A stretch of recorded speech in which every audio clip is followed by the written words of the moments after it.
Hello, everyone, and welcome to episode 19 of Gamestack. This is our E3 28 wrap-up episode, a month after E3, because life, you guys.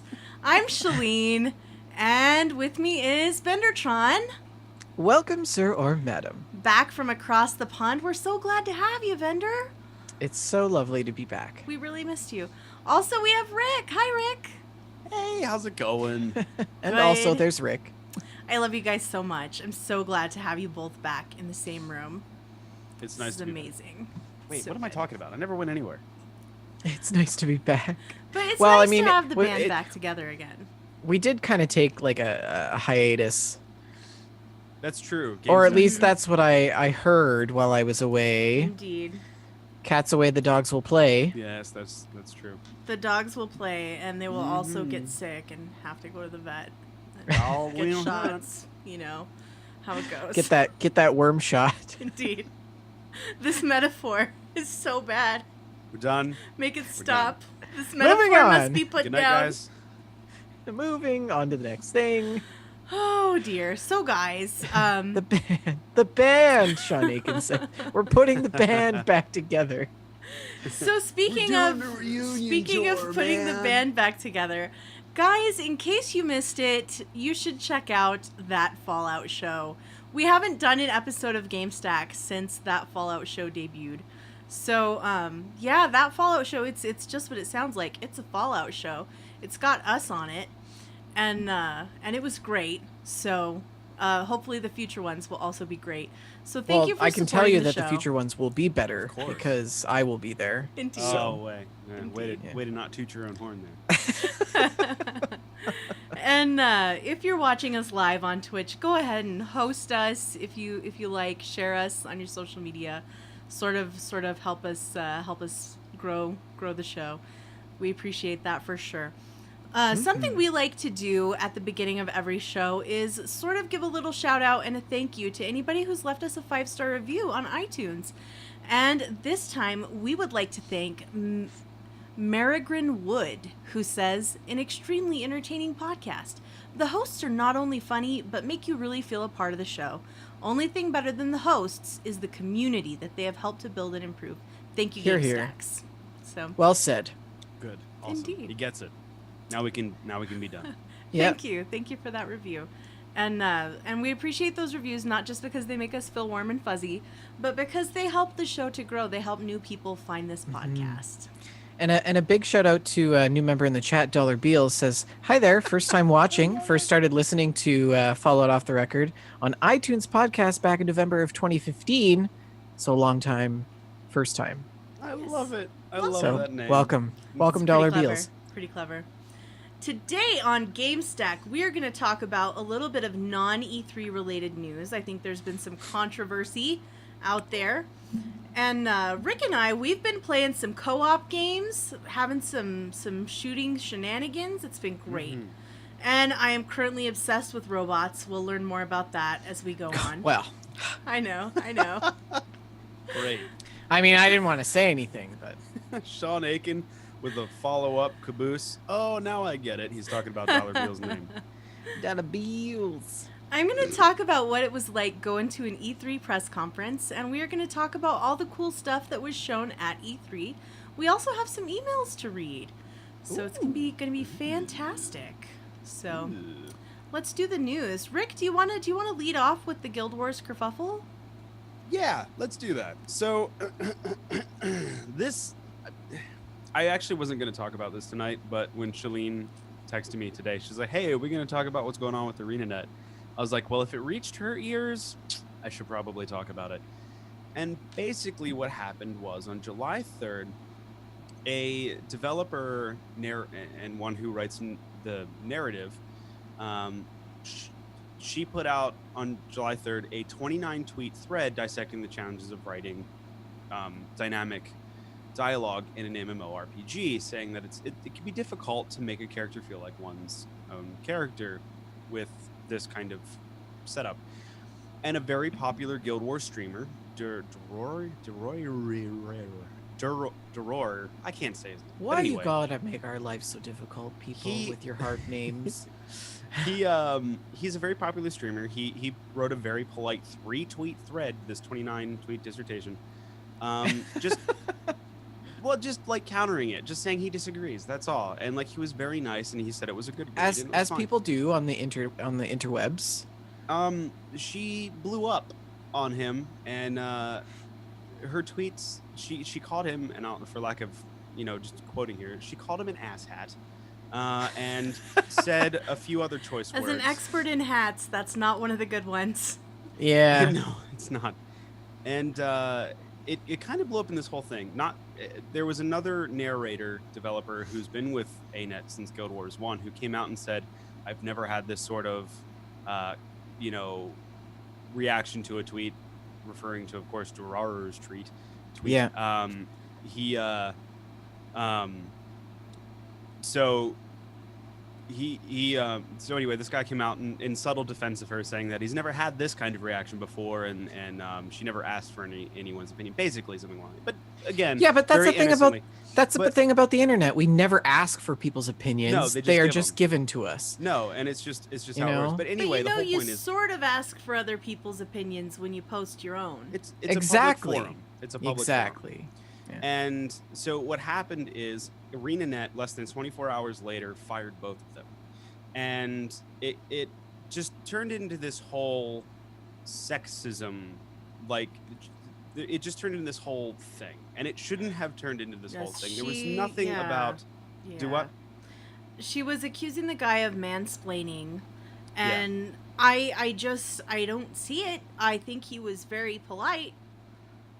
Well, the thing is she should have just said, I disagree, but thanks for the input, or maybe offered some sort of counter argument. I think it makes me, it bothers me when we could have very civil, respectful disagreements, but they're just not happening. People are too emotionally fueled with all of these hateful things to actually even have a rational debate.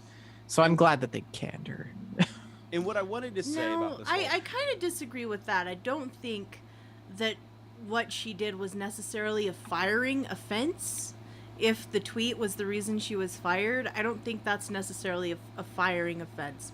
I do think there probably should have been some kind of disciplinary action, but I'm not sure that firing was the correct approach. You're right. Disciplinary action for sure. Firing was a bit extreme. Well, but I mean, she represents the company, right? Does she not? She had been there less than a year, and ANET is very, very particular on how their community is treated because they base everything off of their community, really. They're very, very particular in how their community is treated. Like, big streamers are kind of lauded in the community because they have a following, so they listen to them. If there's a problem, they very much like in the way Bethesda does listen to their community on the whole. So what I'm trying to say is the whole point isn't what's not, but what this does, and Shalene, you kind of said it the best to me. This kind of takes, because I'm going to take a step out and say that this clearly was not sexism. This clearly wasn't mansplaining. This was just someone giving his opinion on Twitter. And you're right. This does a disservice to women in the industry and in the broadcast industry for gaming. I mean, you know this better than I do. You've been the target of stuff. Sexism is awful. But when things that aren't sexism are represented as sexism, it weakens the position of women. And men. I don't like that. And men, for that matter. I honestly think this was grounds for firing because I guess she technically didn't call him an asshat. She said the next rando asshat that messages me will be insta-blocked and such. So that's kind of a roundabout way of saying it. The way that again, it goes back to that netiquette thing, right? Right, like she completely blew up right away, and I think that's what ANET's firing is. Now, the sad part about this, is what it's created in its wake, because there are people who are saying that ANET's basically enabling Reddit trolls, which they're not. People are taking little bits and pieces of comments from Reddit where people are saying, "So we can get people fired," and using that as ammunition to say that ANET is. It's just rude. It's rude to this guy to be putting him in the same to paint him with the same brush as these Reddit trolls. Oh, yeah. Because he was not acting like that. He was extremely polite in the way that he phrased his rebuttal. I'm somebody who's not super thick-skinned. I'm very sensitive to criticism on the internet. And if this person had approached me like that, I would have said, hey, thanks for chiming in. I don't agree. I wouldn't have felt hurt or threatened or annoyed. Certainly. He was polite. Now, here's the other sad thing. Peter Fries, who had been with ANET since Guild Wars 1, had also lost his job. And I can't help but feel like he's just cannon fodder for this, so it doesn't look one-sided, like it's a political firing on his part, because he just was lightly saying, I've never experienced, which is hard to believe that he's never experienced that sort of three-tweet criticism before. And, you know, the fact that she never asked for criticism. But, like, let's just get one thing straight. You post anything on a public forum, it's up for anyone to say anything on. That's exactly. And you know what? If you're a game developer in public spotlight, responding patiently to feedback and others on the internet is literally part of your job. It's something I think that all developers must deal with, and that we, and even us, we really need to learn how to deal with those things. You know, so like and that's something that I've kind of learned as from being on the internet is, like, you know, I would get defensive when people would make remarks and criticisms that I thought were lacking thought or that, you know, lacking thought and awareness. But in the end, those responses really did nothing to help me, but I learned from them. And, you know, now I have the ability to approach things with a little bit more finesse. And, you know, sometimes it's okay if you see something and it annoys you, it's okay to just keep scrolling. You don't have to engage. You don't have to engage. I think she engaged too. I'm wondering if she engaged because he is a very big person in that community. I mean, he's no small voice. He's a rather large voice in the streaming community, and again, his dissertation was polite. I think the biggest takeaways of this whole debacle is sexism and trolling, bullying is rampant in the gaming community, and it's important that when we see it, we go to the defense of those who are in need of it. You know, no one should be discriminated upon for any reason whatsoever, unless, like Pete Hines says, they're a Nazi. And it's so funny that you say that, because I was thinking that would be like the only appropriate time in which you could conduct yourself so unprofessionally. But what I'm honestly, seriously, like, no one should be looked down upon because of any reason that's superficial or whatever, and everyone deserves a chance to prove themselves in some sort of crucible, whether that's going through an interview process and proving that they can do the work. There should be no difference between who gets hired and whatnot. It should solely be based on their skill. So again, sexism and stuff is completely rampant in our industry and in the communities, and we need to be vigilant against it, and we need to make it a good community for everyone. Absolutely. That being said, we need to make sure that we pick our battles correctly, because we can't hold up a red flag everywhere, because they're just, like Shalene was mentioning, like, you'll ruin the whole battle for everyone, and you'll make it that much more difficult to make this a better to be taken seriously when it is serious, you know? Yeah, and you know, the thing is like, I think the bottom line is, at the end of the day, we put stuff on the internet a lot of the time that is our own opinions, and we forget that other people have different opinions about that, and they have just as much right as the post that you put up to counter the argument. Sure. And it's a public forum. Yes, absolutely. And I think that we often lose sight of the fact that, you know, you're probably going to get those criticisms. And I feel like more and more people need social media training, especially if they work for a AAA company. Oh, certainly. So should we dial into our chat? What's going on in our chat? I got a kick out of Shy Guy Paradox. It's almost like you can't disagree with people on the internet. Something like that, yeah. So I think, the moral of the story, kids, is to, think about what you're going to really put out there, because once it's out there, that's it, right? Pone says there's probably a social media clause in her contract, and that's very true, because that's probably one of the cases too. Like, there's probably a clause in this says like, employee will not call anyone of our community an expletive or something, and that's probably where it crossed the line, or even hinting at that sort of thing. And just in a game company where the whole point of the game is community building, like it doesn't, like, reactions like that are just not good. They're toxic for the environment too. Mm-hmm. Like, in general, it doesn't matter who would react like that, whoever they are. Like, it's just not good for the construction of a community. Actually, Joseph Tao says at AAA companies, the average developer isn't supposed to engage with consumers on social media. That's the job of the community manager and that team, which he raises is a really true. good point. That they funnel all of that through a sort of thing, but nowadays developers are having their own Twitter feeds, which is interesting because I looked at her bio and I don't think it said anywhere of saying my opinions are not A-nets. It doesn't say that, I don't think. Which most people, if they work for a company and have a Twitter account and they're kind of important to the company, will have my opinions do not reflect that of my company's. And that kind of, that kind of saves them. Like, if they say something that the company doesn't agree with, they can kind of say, like, it's not the opinion of the company. Yeah. Well, I mean, that goes without pointing out the elephant in the room, but we'll just leave it at that. But anyway, I mean, that's kind of the whole thing. However, very interesting. Again, the takeaway at the end of this is pick your battles. Pick your battles. Indeed. And it's like, it's all about energy. Like, really? Do you really, really want to deal with all of that? No.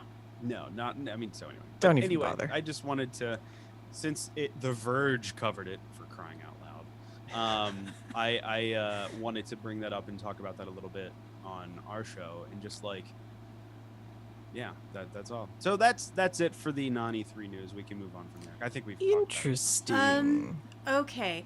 That's What? not quite it for the non-E3 news, Rick. Oh, I'm sorry. That's one item from the I meant non-E3 news. the controversial But one. this controversy, it's got me stressed out. So you know what? I'd like to relax, and something that helps me relax is TV.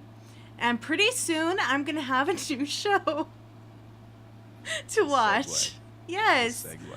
The Halo TV series is not dead. It had been announced a couple of years ago that there was going to be a Halo TV series, and then it was just radio silence for a long time, and everybody sort of assumed that had just been swept under the rug, probably partially due to the wildly unpopular story mode of Halo 5. But Showtime has announced some details. It will be a Showtime series, 10-episode series. Executive producer Kyle Killen of Lone Star. Have you heard of that? I'd never heard of that. No, I never heard of that either. It will be directed and produced by Rupert Wyatt, who was from Rise of Planet of the Apes. I haven't seen that either. I've heard of it at least. Steven Spielberg. I don't know why I just was not able to pronounce his name. That was just Steven Spielberg. Showtime and Amblin Television. Resistance is futile. Assisted 343 Industries in putting the team together. And Kiki Wolfkill. I don't know why I can't pronounce people's names today. I'm so sorry. Kiki Wolfkill of 343 Industries says that it will be an epic new story experience set in the Halo universe. And cool. That the team is working to balance moments fans have already experienced and moments that have yet to be experienced. So I'm interested. I'm definitely interested. I love Halo extended universe stuff, and I am really looking forward to that. It's gonna be good. You know what else is good, Rick? Thunder? You guys? You know what else is good? B-52s. That's what's amazing. Thank you to the chat for some reason. Tin roof. Rusted. It's great. You know what else is good? Free What? games. Free games is Free always games good. are good. Yeah. And I know some people take a bit of exception to calling the PlayStation Plus games and the Xbox games with gold games free, because technically you pay for the service that they are given to you as part of. But I'm going to continue calling them free because I like to. So That word is just so sweet to my ears. indeed. If you're a PlayStation Plus member, for the month of July, you can get Heavy Rain and Absolver for PS4. Heavy Rain, of course, is by David Cage, who also is behind the recent Detroit Become Human. And the Indigo Prophecies, which I never knew. Indeed. Absolver is like a fighting game. It's a very, very unique take on the fighting game genre. It's not for me, judging by what I've watched, but it might be for you, and it's for free. So It's no golden if you're a PS Plus member. Rayman 3 HD and Deception 4 Nightmare Princess are available for PS3 owners, and Space Overlords and Zero Time Dilemma can be acquired for the Vita. If you are an Xbox Games with Gold member, from July 1st through 31st, you can get Assault Android Cactus. Whoa, I that know. sounds prickly. It does. That's good. From July 16th through August 15th, you can get Death Squared. And from July 1st through 15th, Virtua Fighter 5 Final Showdown. Assault Android. I know. I'm I know. sorry, Virtua Rick. Fighter. I'm sorry. Virtual Fire. They're making fun of my typos. I love it. Typos in the show notes. Because you never make The typos. past Yeah, 2 weeks 'cause have Shalene, been you're very, perfect. Very heavily typoed. July 16th through 31st, you can get Splinter Cell Conviction, which is a very excellent game. So highly recommend that. And Twitch Prime is doing a thing. If you're an Amazon Prime member, you can link your Amazon Prime account to Twitch for the Twitch Prime thing. And they're giving away like a free game every day, which is pretty cool. I have picked up, what was it, Pillars of Eternity and Manual Oh. Samuel. Wow. Battle Chef Brigade. I was excited about that. I'd been thinking about purchasing Battle Chef Brigade. Is it Battle Chef? My brain went to like a chef version of like Battleship. It's like, what was that old show? Iron Chef? Yes. It's Yeah. like an Iron Mhm. Chef, but with an RPG element. Right. So like, yeah, this week you're all cooking, dragon steaks, and to go kill the dragon, cook its I just steak. imagine the boss being Yeah. like Ramsey or something, Gordon But- Ramsay. some equivalent to Ramsey. It looks cool, and some of the games on this list are pretty great looking. Hue is a 2D platformer I've been interested in for a while. Observer is a game that I despised. Tacoma looks good. The Bridge looks good. Brutal Legend, Broken Age, Tyranny, all look pretty rad. So I recommend following up on these. So can I Great. go a Go little ahead, off topic go here? ahead. A word you just said, hue, made me think of Hugh. Huey, Dewey, and Louie. And I was thinking like Hugh would be like, if we tried to make that cartoon now, we would shorten their names. Like my daughter is really into Ninja Turtles, and they don't call them by their full names anymore. It's like Raph and Danny or something. I don't know. Like Raph and Leo. Like they don't call him Mhm. Leonardo or Well, they used to call each other that Mikey. when I So- remember. Well, no, I was just thinking like if they Yeah. redid Huey, Dewey, and Louie, it'd be like Hugh, Dew, and Lou, and that would suck. Oi. Oh my Sorry, goodness, that was Rick. stupid. What a tangent. This was what happened in my brain the split second you said Hugh. I love it. So guys, I'm just going to do a real quick little tutorial for how to get these games because it's a little more complicated than the other platforms. You have to go to the browser, log into Twitch on the browser, click on the Prime Rewards, What's a browser? add the game, and then you have to download the Twitch client, the desktop client, to be able to actually install and play the game. So Twitch- Which a is desktop client? terrible. Exactly. It's terrible. exactly, It's so bad, you guys. it is. It is. It's really bad. Anyway, that's what you have to do if you want to actually play these games. And that's it for the news. Now we are going to roll into our new-ish segment. Our new-ish segment, which Sitting is this one out. Stockholm Syndrome. Oh. I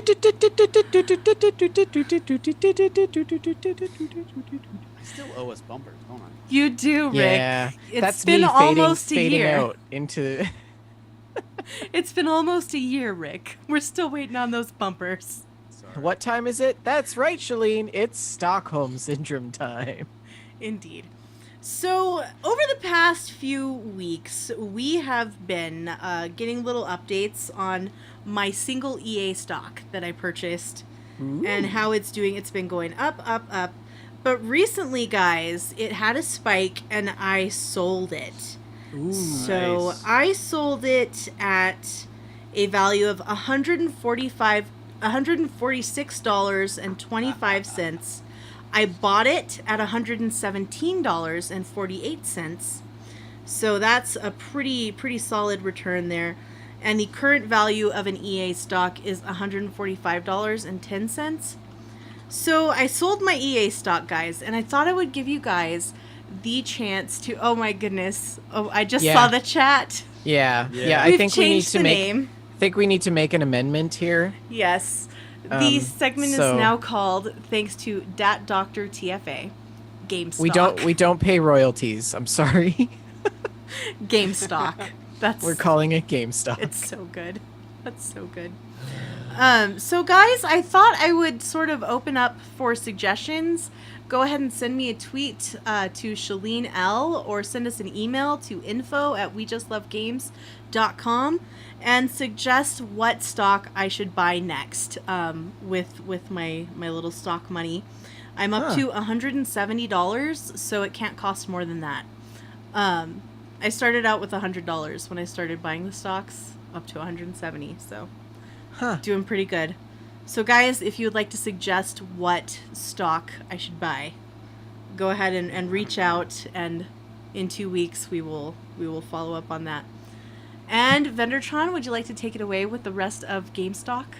Absolutely, Shalene. So some of the top stocks right now that are trading are things like Activision, which is up 1.31%, increased $1, list price today at $77.19.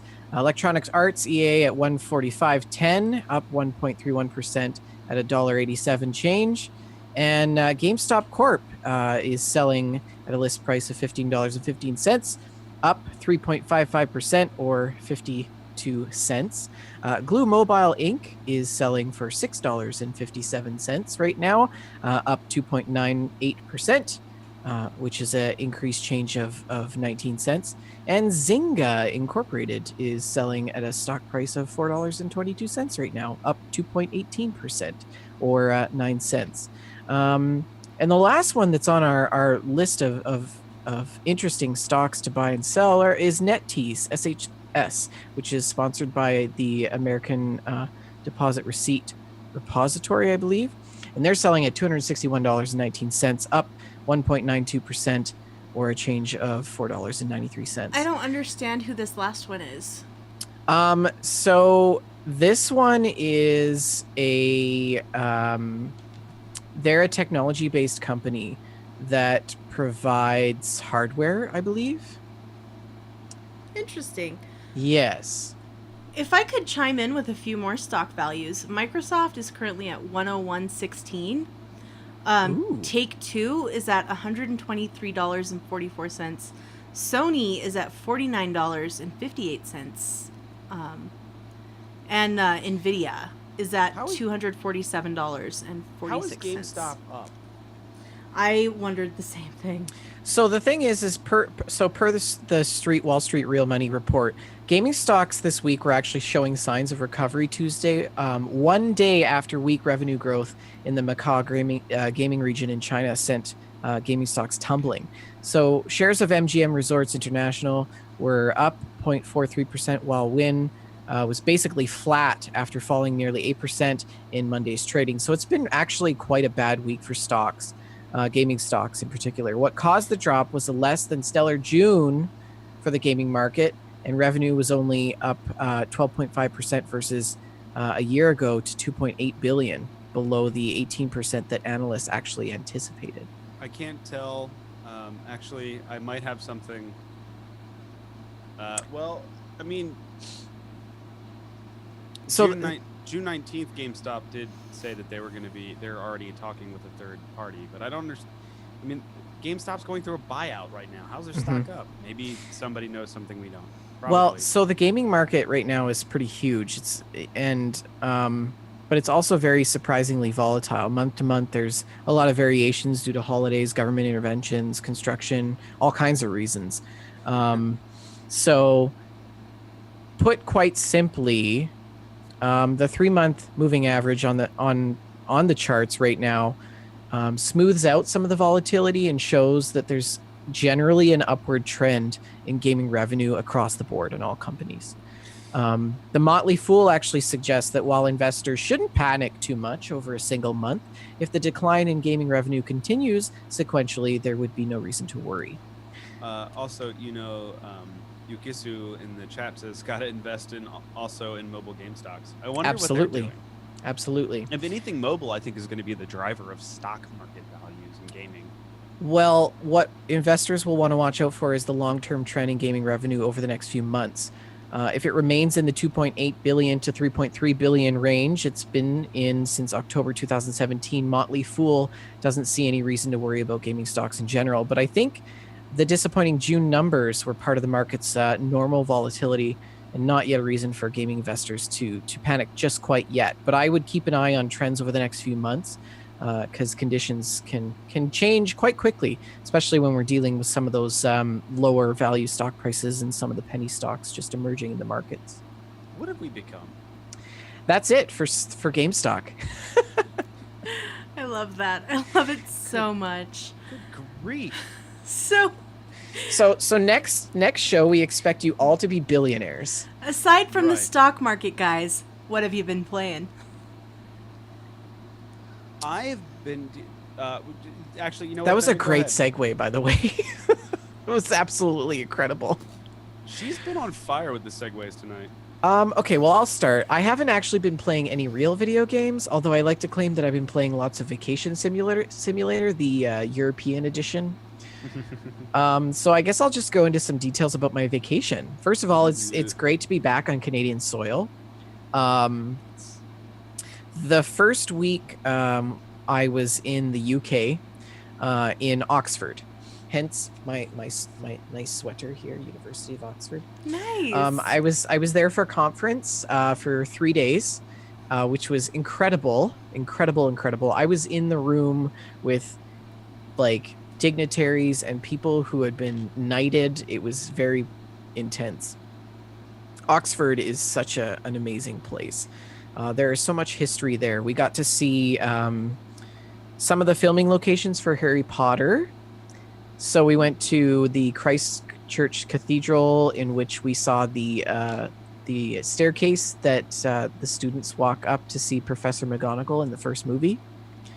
So that was there. We also saw the Great Hall, which was really cool, but we couldn't actually go in it because they were setting up for some sort of event or something like that. What else did we do? Oh, we did a tour of the mini plant, which I tweeted about extensively, which was so cool. It was all robotics and things. It was really cool to see my car from start to finish. And for those of you who don't know, I just purchased a Mini Cooper. So very excited about that. Rick is also a Mini Cooper owner. So what was that, Shalene? And what did you name it? Little Lord.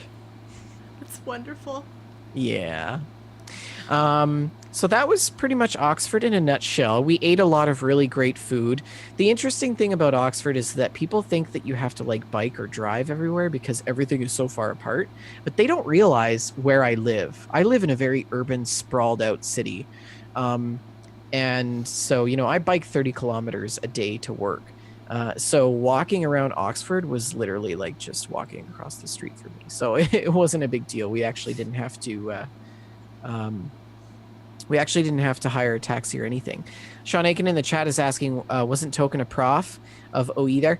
actually, I went to the Eagle and Child, which is the pub where J.R. Tolkien came up with the idea for Lord of the Rings. Oof. So that was really cool. And while we were there, we actually were able to see the J.R. Tolkien exhibit, which was on for free admission. So we got to see all of his original notes and drawings for the Lord of the Rings. I saw the original book cover that was in writing of The Hobbit and all of those things. So that was really neat to see. Yeah, there's so much history in Oxford. In the second week, we traveled to Spain. So we were in a resort called Massalagros, which is actually built over top of some Spanish ruins. And the Spanish ruins actually house ancient baths. So it's like a thermal circuit where you dip into a cold bath and then dip into a hot bath, and then you can switch over to a salt bath. And so it was kind of a spa resort. It was really nice. Very bougie. Like the food was like ridiculously expensive because everything that they grew at the hotel was all their in-house organic. You know, they had their own chickens, and it was quite something. We were in the middle of the country there. We flew into Barcelona, but we actually just stayed in the country. So that was nice. It was kind of a break because Oxford was really busy, and it's a very touristy time right now in the UK. So a lot of people traveling. And so it was nice to kind of skip out of the country for a week and go stay in this, secluded resort and be waited on every second. So that was lovely. Some things that I noticed about Canadian culture versus British culture is that, obviously British people drive on the opposite side than we do. The wrong side, yeah, in my opinion. And my partner and I, when we landed in the airport, we're walking through the airport, and all these people kept like bumping into us or stopping in front of us or walking into us or walking in front of us. And it was like they didn't even notice that we were there or that we were walking. And originally I thought that, maybe we were walking on the wrong side because we were walking on the right side. But after a couple of days walking around Oxford, we realized that Brits actually don't really know how to walk at all, in my opinion. It was.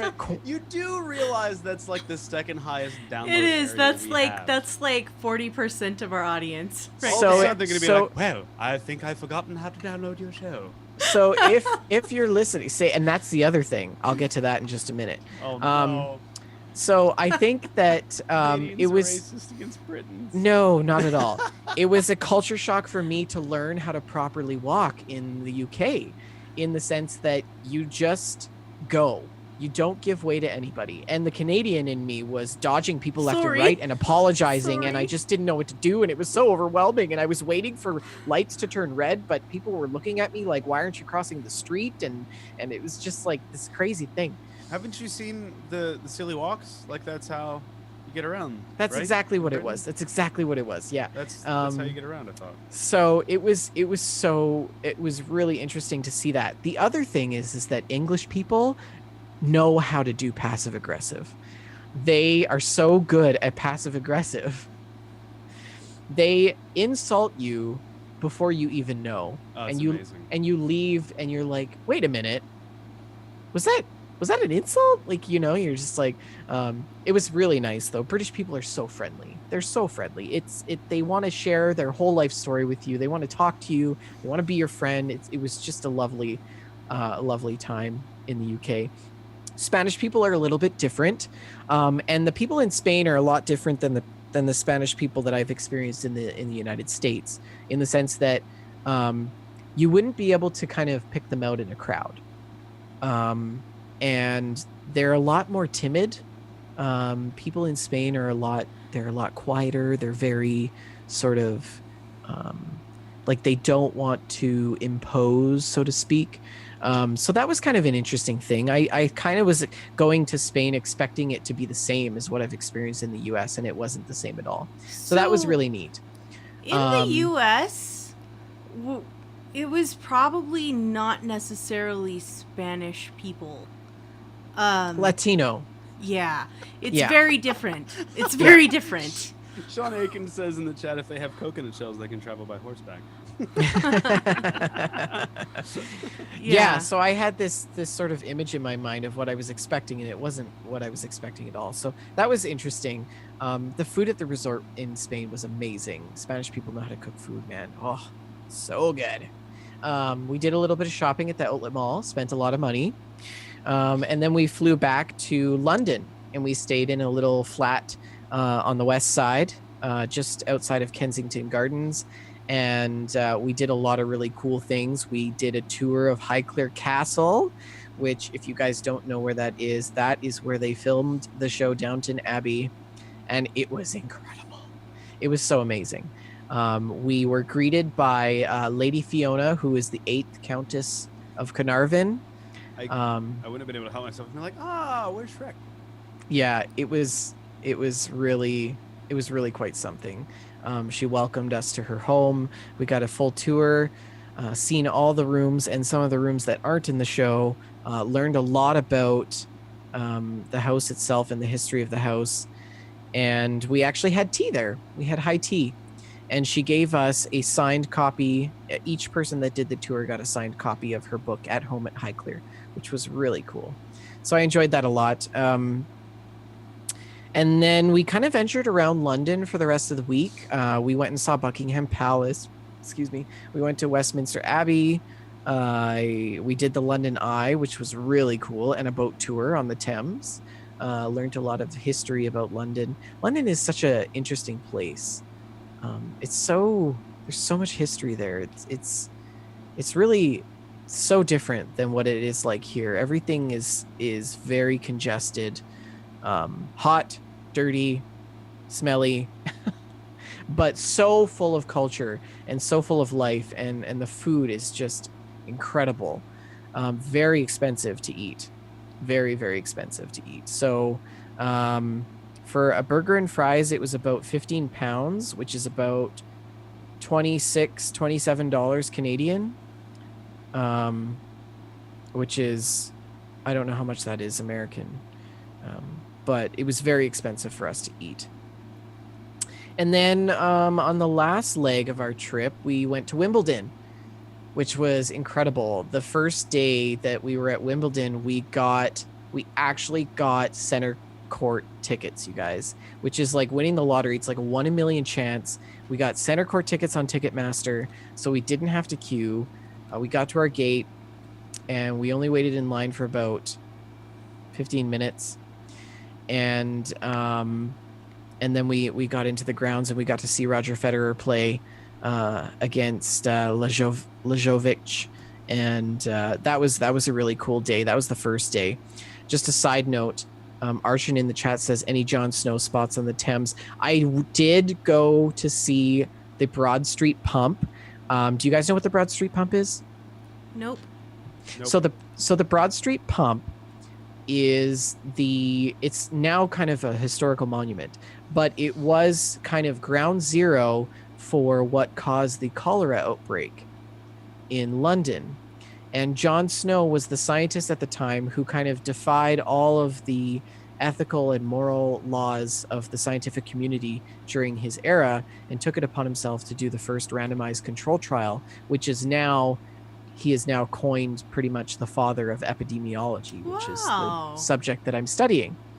And so the Broad Street Pump, which is this water pump, which is where everybody was getting their water from and getting cholera and getting sick and dying, is now there on display, and it's this big monument and stuff. So I went to go see it, but it was actually wrapped in plastic and under construction. So I didn't actually get to see it or touch it and do that. So that was a little disappointing. Anyways, back to Wimbledon. Last thing to talk about. On the second day, we didn't get center court tickets, which actually meant that we had to line up in the queue. And the queue is like, British people know how to line up, man. Not very good walking on sidewalks, but they know how to line up. It was a whole process. I was the 5,590th person in line. We showed up at the queue at 6 a.m.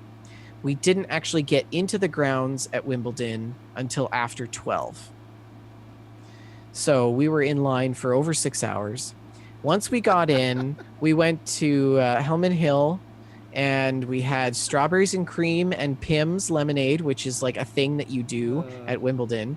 And then we got in line for the resale tickets. So what happens at Wimbledon is when people are leaving the park, they actually forfeit their tickets, and then the tickets get resold later on in the afternoon. So we got in line at 1 p.m. We waited in line for 2.5 hours to get resale tickets, and we ended up getting court 2 tickets to see Maria Sharapova play, and it was incredible. We were third row. I could basically see the pores on her face. It was so awesome, and that was kind of the last leg of the trip, and it was really great. So I realized why Americans have the reputation we do, because the second that you're like, oh, we went to Helmet Hill, I'm like, Hellman. You know. Hellman. Hellman. Shalene's face palming. So exactly is why, like, you know, like, yeah, everything's just a joke. Yeah. But, it was really cool, though. I can't wait to go back. Some of the things that I want to do when I go back is see different parts of England. I want to like try and stay on like an estate for a couple of nights, because you can rent out or stay at like a bed and breakfast. A lot of the estately homes that, you know, the aristocracy used to own are now kind of, they're either still in the family or they're bought out by, you know, another person. And then typically they're either rented out or run as a hostel or run as a hotel or bed and breakfast. Because it's just too costly to run these stately homes, right? I've seen what happens. I've seen what happened in hostel. I'm never staying. The hostels in England are actually really nice. Mm-hmm. It was really cool actually to be in London during the soccer, because the bars, every single bar on the street was full of crazy Englishmen screaming at the top of their lungs and chugging beer like nobody's business. Taking the tube, they don't call it the train, they call it the tube, was really cool. Very efficient LRT and high speed transit systems there. That was pretty cool. Mind the gap. So yeah, it was great. Anybody who wants to go to England, I totally recommend that you do it. It's such an experience. It's so amazing. On the counter to that, you were mentioning the priciness, the $20, the yeah. $10. The thing about where I used to work, today was my last day at my job because I quit already. The thing about food down there, it's like all Peruvian food, and everything's like $7.50. Like, you want a quarter chicken with 2 pounds of rice and beans, $7.50. It's awesome, and it's like amazing food. By the way, I've noticed this a few times in my room, and I don't know if it's just me or what, but I have the Funko Pop vinyl figurines. I have the Deathclaw with the Lone Wanderer. So the Deathclaw and the Lone Wanderer are pretty much right next to each other. And every time I come in here, I swear they're different, and I have not moved them. The Lone Wanderer is laying on his back, and the Deathclaw has turned to the right. Oh no, Rick. And is like looking like he's trying to walk behind the TV. And so I don't know why they keep moving. Get the Lone Wanderer stim pack stat. All I'm saying, guys, is Toy Story is a real thing. So I actually put up like a little stand for my Funkos, and you can't quite see it. I'm gonna try and tip my camera up a bit. I did see those shelves that you posted. That was really cool. There, you can barely see it. There we go. Nice. Okay. See it. Trying You're to like moving it with your fan? I am. I'm gonna have to get up. Okay. Then I shook the desk. Sorry, guys. Yeah. My Lone Wanderer, my dog meat is next to my Deathclaw. So. Anyways, that's my gameplay for the week. That was fabulous, Vendertron. It was. How amazing. How are we going to follow that? You should... I forgot to tell you. So I spent a lot of freaking money on like souvenirs and stuff. Like, between my partner and I, we both spent together over $1,000 in the Wimbledon shop, Canadian, on like socks and headbands and keychains and magnets and all this stuff. Tourists. I couldn't fit everything in my luggage. I had 2 Oxford sweaters, this book from Highclere Castle that weighed about 20 pounds, keychains, all this other stuff, and I had to try and fit it in my check bag. And um, I get back to Edmonton, my bag comes off the belt and the zipper let go.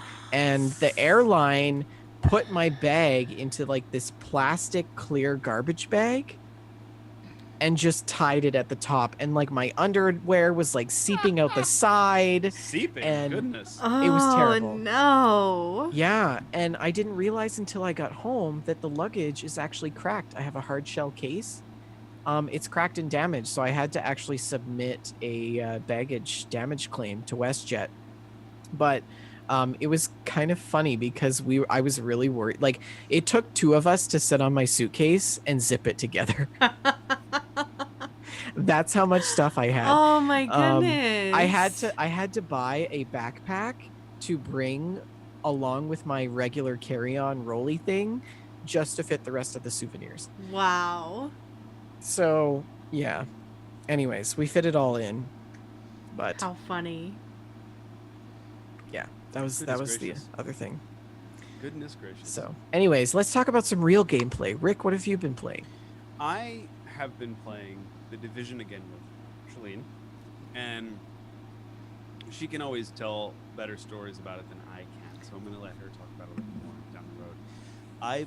I got Shadow of the Colossus, the remake for PlayStation 4, and I've been playing that a bit, and it's more beautiful than I ever imagined. Like, you know, like we always have a special place in our hearts for the games that we played as kids and growing up.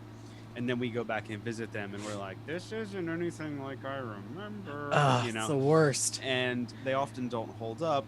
And so I like it when a remake comes out. Like, so there's a store near me called I think Play and Trade, and I walked in there. They have everything from Atari to PlayStation 4, and like I saw River Raid Atari 2600 cartridges, and I was like, I must buy, and other things like that, like Jet Force Gemini for the 64. But I'm always kind of reserved in paying for those things because I'm afraid they're not going to hold up.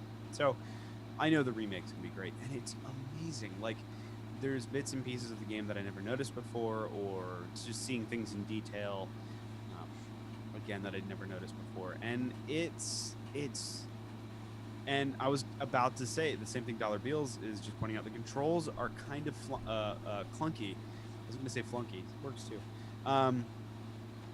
The horse, for one thing, is ridiculously annoying to control, and sometimes the climbing can be a little bit weird, but it's so worth it. And I find it to be a lot easier than I remember. But either way, it's still fun climbing up these beasts and killing them. And it's fun, but at the same time, you're regretting every single kill because you know what's going to happen in the end. Mm-hmm. And it's just this.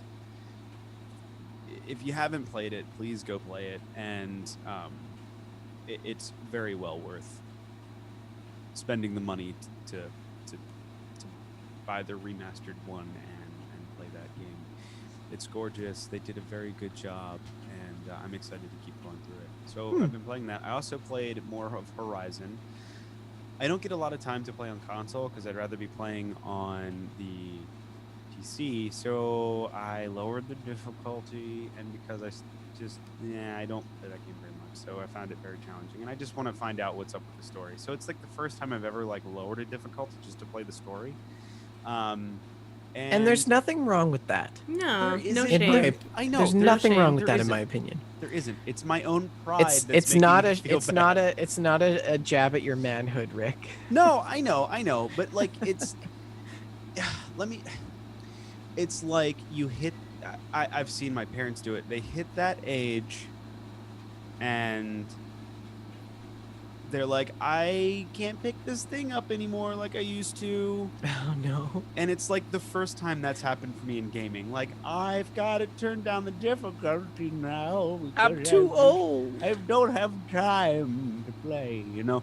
And Yeah. so it's just this thing, and it's kind of a bummer, but I still get to play, and it's fun, and the story's amazing. I decided to veer off from the main story and go to the Frozen Wilds, which is actually a good thing because there's parts of the main story that seem to like if you deviate into the DLC Frozen Wilds, there's some overlap in the main story, and that's pretty cool. And I didn't realize that when I was doing that. So, Well, I don't- the thing is I don't think it necessarily. I think it speaks more to how good the game is that you have to lower the difficulty. well, the combat's definitely challenging, and for some reason, I don't know if it's just I don't have the same kind of hand control on a controller as I do mouse and keyboard, but I can't hit the. It's hard for me to hit the targets that I need to hit in that game. Yeah. I don't think you're So- giving yourself enough credit because It's this a is your pretty first different skill PlayStation, set. right? What, Shalene? It's a pretty different skill set going from mouse and keyboard to a controller. It is. It certainly is, and I'm using that as my excuse. But either way, I'm enjoying the story because that's kind of why I fell in love with the game anyway. Cool. So I've been playing a little bit of Horizon when I get the moment, but mainly what I've really been diving into is Destiny 2. Let me tell you that Cade 6. So I've been harping about a space western for like ever, right? And Years now, as long as we've been podcasting together. years. And so Destiny 2, I was like, I know Nathan Fillion's a voice in this game, and I know that oh, it's amazing. And I can't think of her name, but she I've also forgotten her name, but she was in Firefly too. Gina Torres. Right. Gina Torres is in it. Nolan North is the voice of Ghost. Lance Reddick is Commander Zavala. Basically, it's like the all-star voice cast from Bungie. And so I've got Nathan Fillion there acting basically like Captain Hammer, but a nice Captain Hammer. So he's pretty much like Captain Reynolds from Firefly. So there's that. And I also fell in love with hand cannons in that game. It's all I will use. And the hand cannon that I have for my Titan, he's my main right now. He's like a level 30 something beast, and he uses this hand cannon that I got in the last faction war with Dead Orbit. And this hand cannon is like it's a top load, so like you have to break the firearm in half. Like you open it up in half, and the cylinder flies out, and you put another cylinder in, and then close the top load. It's not like a standard side load revolver. So it's like this cool thing. It's got this really massive sound, crazy kick, and it kills pretty much anything in one shot that's small. So I have my space western. I got my 6-shot revolvers. I have Nathan Fillion being all whimsical in Cade 6's voice, and it's awesome. And the story of the game, Shalene, you said it best, it's like an action movie. It's easy to digest, it's somewhat engaging, and the voice acting and characters make everything worthwhile. I mean, if you've played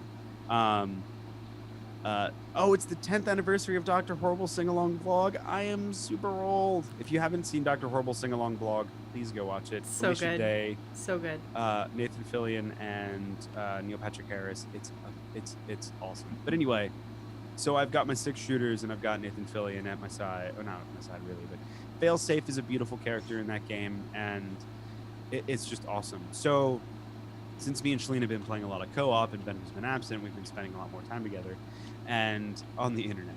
And we started characters together in Destiny 2. I picked a hunter, which is going to end up being my main because it just feels right with the 6-shot revolver thing. And we've been playing through the story in that regard. And it's been so much fun. The headshots feel satisfying. I haven't played, so people always bag on the combat of Fallout 4. And I always thought it was amazing because we're coming from like New Vegas and Fallout 3 to the Creation Engine combat. We're like, it's so smooth, it's butter, it's amazing. And so I spent the last couple weeks playing Destiny 2, and I was like, you know what, I'm gonna play some Fallout 4. And I'm like, the combat is super choppy, it's clunky, I can't hit the broadside of a barn. And then all of a sudden it clicked in my head. I'm like, I just haven't played a really good FPS in a very long time. So like that's why Fallout 4 felt like the epitome of FPS gameplay. Right. And now I played a game specifically designed to be an FPS. It's like, I get it. And it's not a dig on Fallout 4. It's just like, you drive. The standards certain- are different.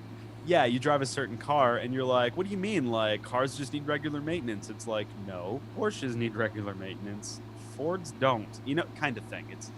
It's perspective, and I love that. And Destiny 2 is super fun, and I've been having so much fun playing that game. It's been great. That, and honestly, here's another personal thing. Destiny 2 has been the first game that me and my wife have played together that we've enjoyed genuinely together in like years. You know, we dated, like, if it wasn't for like Gears of War and Halo, like that was our dating. We would get together and we would play Gears of War, we would play Halo or Burnout or something. Guitar Hero was another huge game for us too. So we dated playing video games. I mean, we went to the midnight release of Guitar Hero 3. So it was a huge part of us. And as we started getting into PC and I was into Fallouts and stuff, like we didn't have a game to play together. And that was like a big hole in our lives, really, because it's really important to us. And so she's like, you should really try Destiny. And I was like, I don't know. It doesn't look that fun. And then I started playing Destiny. I'm like, this is everything. And we've been playing a lot of Destiny together. And it's like going back to when we were first dating, playing Halo. It's been a really, really positive thing. So yeah, that's what I've been playing. Cool. Shalene? Fantastic. Well, my list is kind of long. I'm going to try and roll through it kind of fast because we have a lot left to do. But like you said earlier, we've been playing The Division a bunch. We finally beat the main story missions and hit level 30, which we'd been trying to do for a long time. Yeah. So that was really rewarding because we created these two characters together and we leveled them up side by side, and it was really a fun experience. You know, that's the first time I've really done that.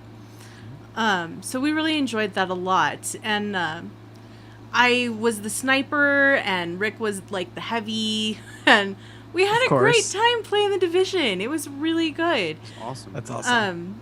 I was getting downed so much that Rick had to actually like build his character around the ability to revive me. But you're a glass cannon, though, so.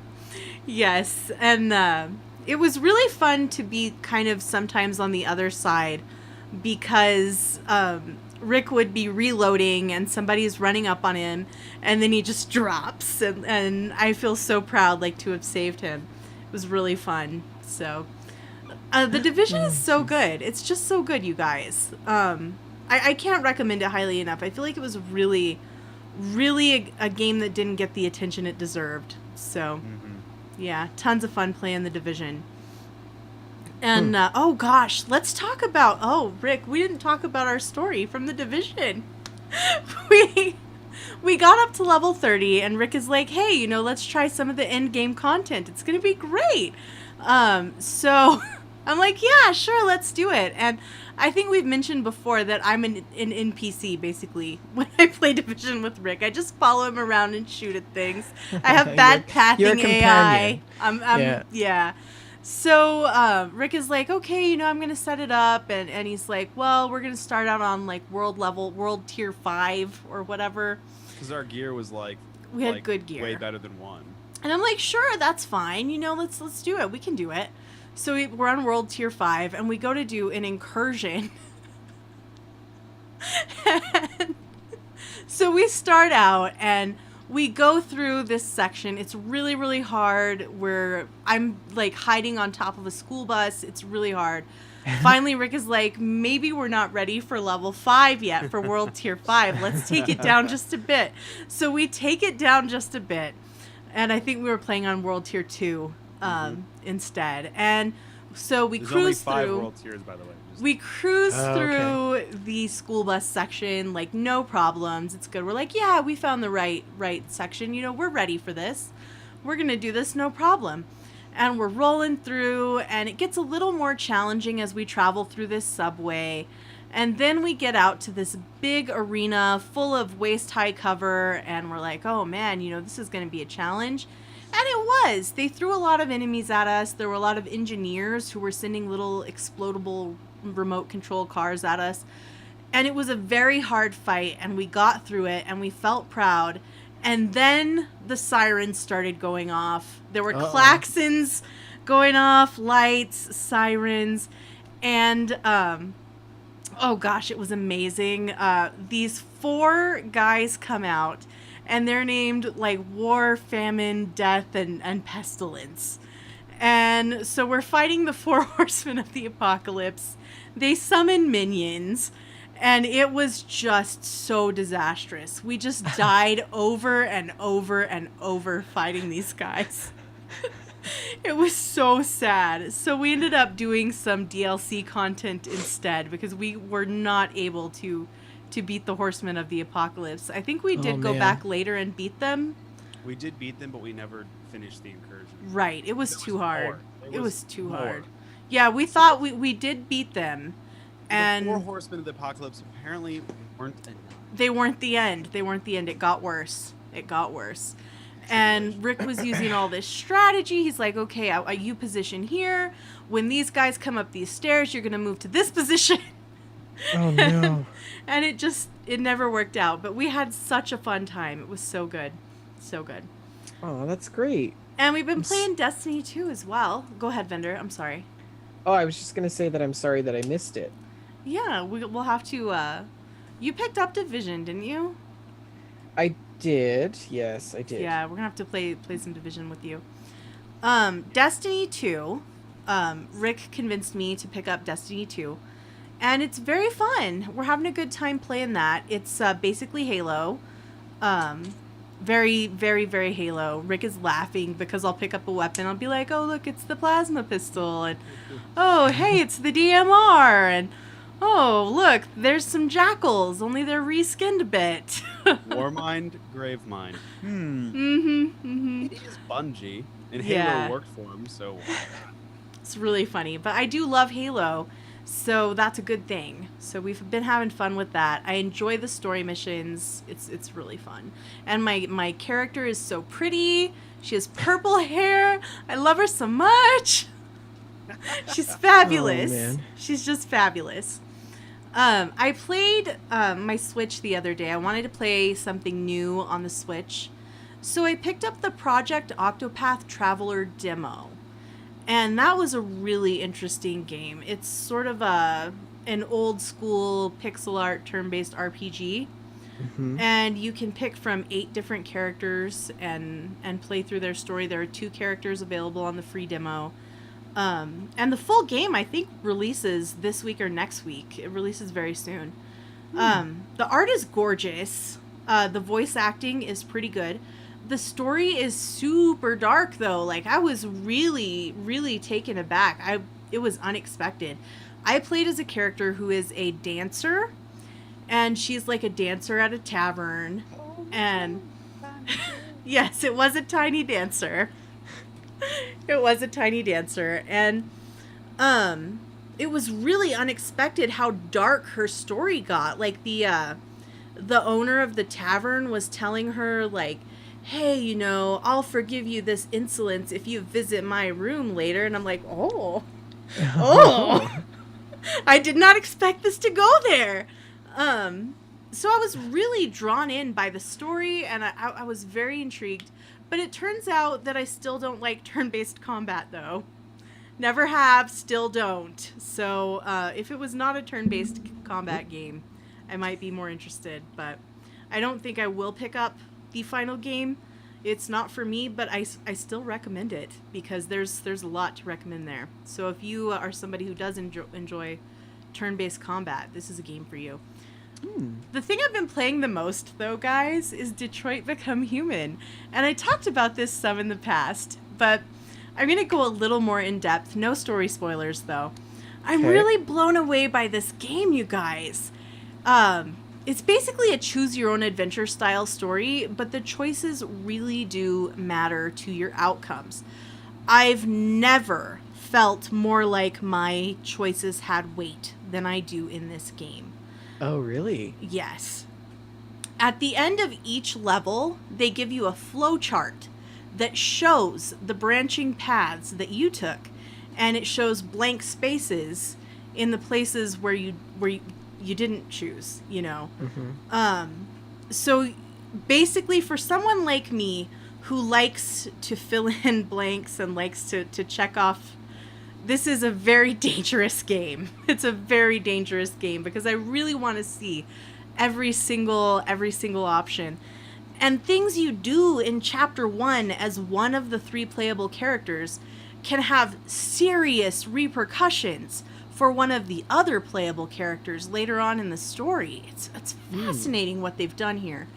So you play as 3 different characters. Connor is my favorite. Connor is Bay. He's basically a courser from Fallout 4. He's an android who is an android hunter. He hunts deviant androids. And he's basically set up as a detective style guy. He has a partner who is a human named Hank. And I seriously, I love these guys so much. And Is Hank like a gruff, kind yes, of rough around the edges with a little bit of a good side to him? yes, I hate this exactly. game already. But this is not your time. This is my time. So hate away over there in the corner. I love Connor. I love Hank. I love them together. They're the best. Oh, they're so good. You play as one of the other characters is Kara, who is, all these characters are androids. Kara is a nanny, basically. And Marcus is a reluctant leader. He goes from being just an individual to being thrust into this leadership position among the deviant androids. And their stories intertwine as the game progresses, which is really stressful to me because sometimes they're at cross purposes, but I want them all to succeed. Connor has a really strong story arc, or at least in my game he did. You can make different choices, of course. And he has some real character growth. You can make different choices, and that arc, it doesn't happen, or it happens differently. I would love to have a spin-off game starring Connor and Hank, and Hank's dog Sumo. I love detectives and detective stories, and it's a real standout. I would love to have a spin-off of just those guys. I ended up actually making a spoiler room in our Discord so that those of us who have finished the game could chat about it freely, and I've watched some Let's Play videos on YouTube, like a bunch of, okay, I'm going to be honest with you guys. Like every day, I'm watching Detroit videos on YouTube, like every day. And I keep seeing new things that I've never seen, and it's so shocking. I think we need to have an intervention, Rick. You do. The characters can all die, and a choice that you make as one character can affect whether another one of the 3 lives or dies. And it's really, every decision feels fraught. Every encounter feels tense. And as much as I've loved some of the other games that I've played this year, this game, it really got under my skin. I can't stop thinking about it. I'm staying up too late. I've been neglecting my real life duties to play this game. And even after I finished my first playthrough, I couldn't stop thinking about it. So I jumped right back in and I started trophy hunting and replaying chapters to see how things could have been differently. And I think I'm going to platinum this one.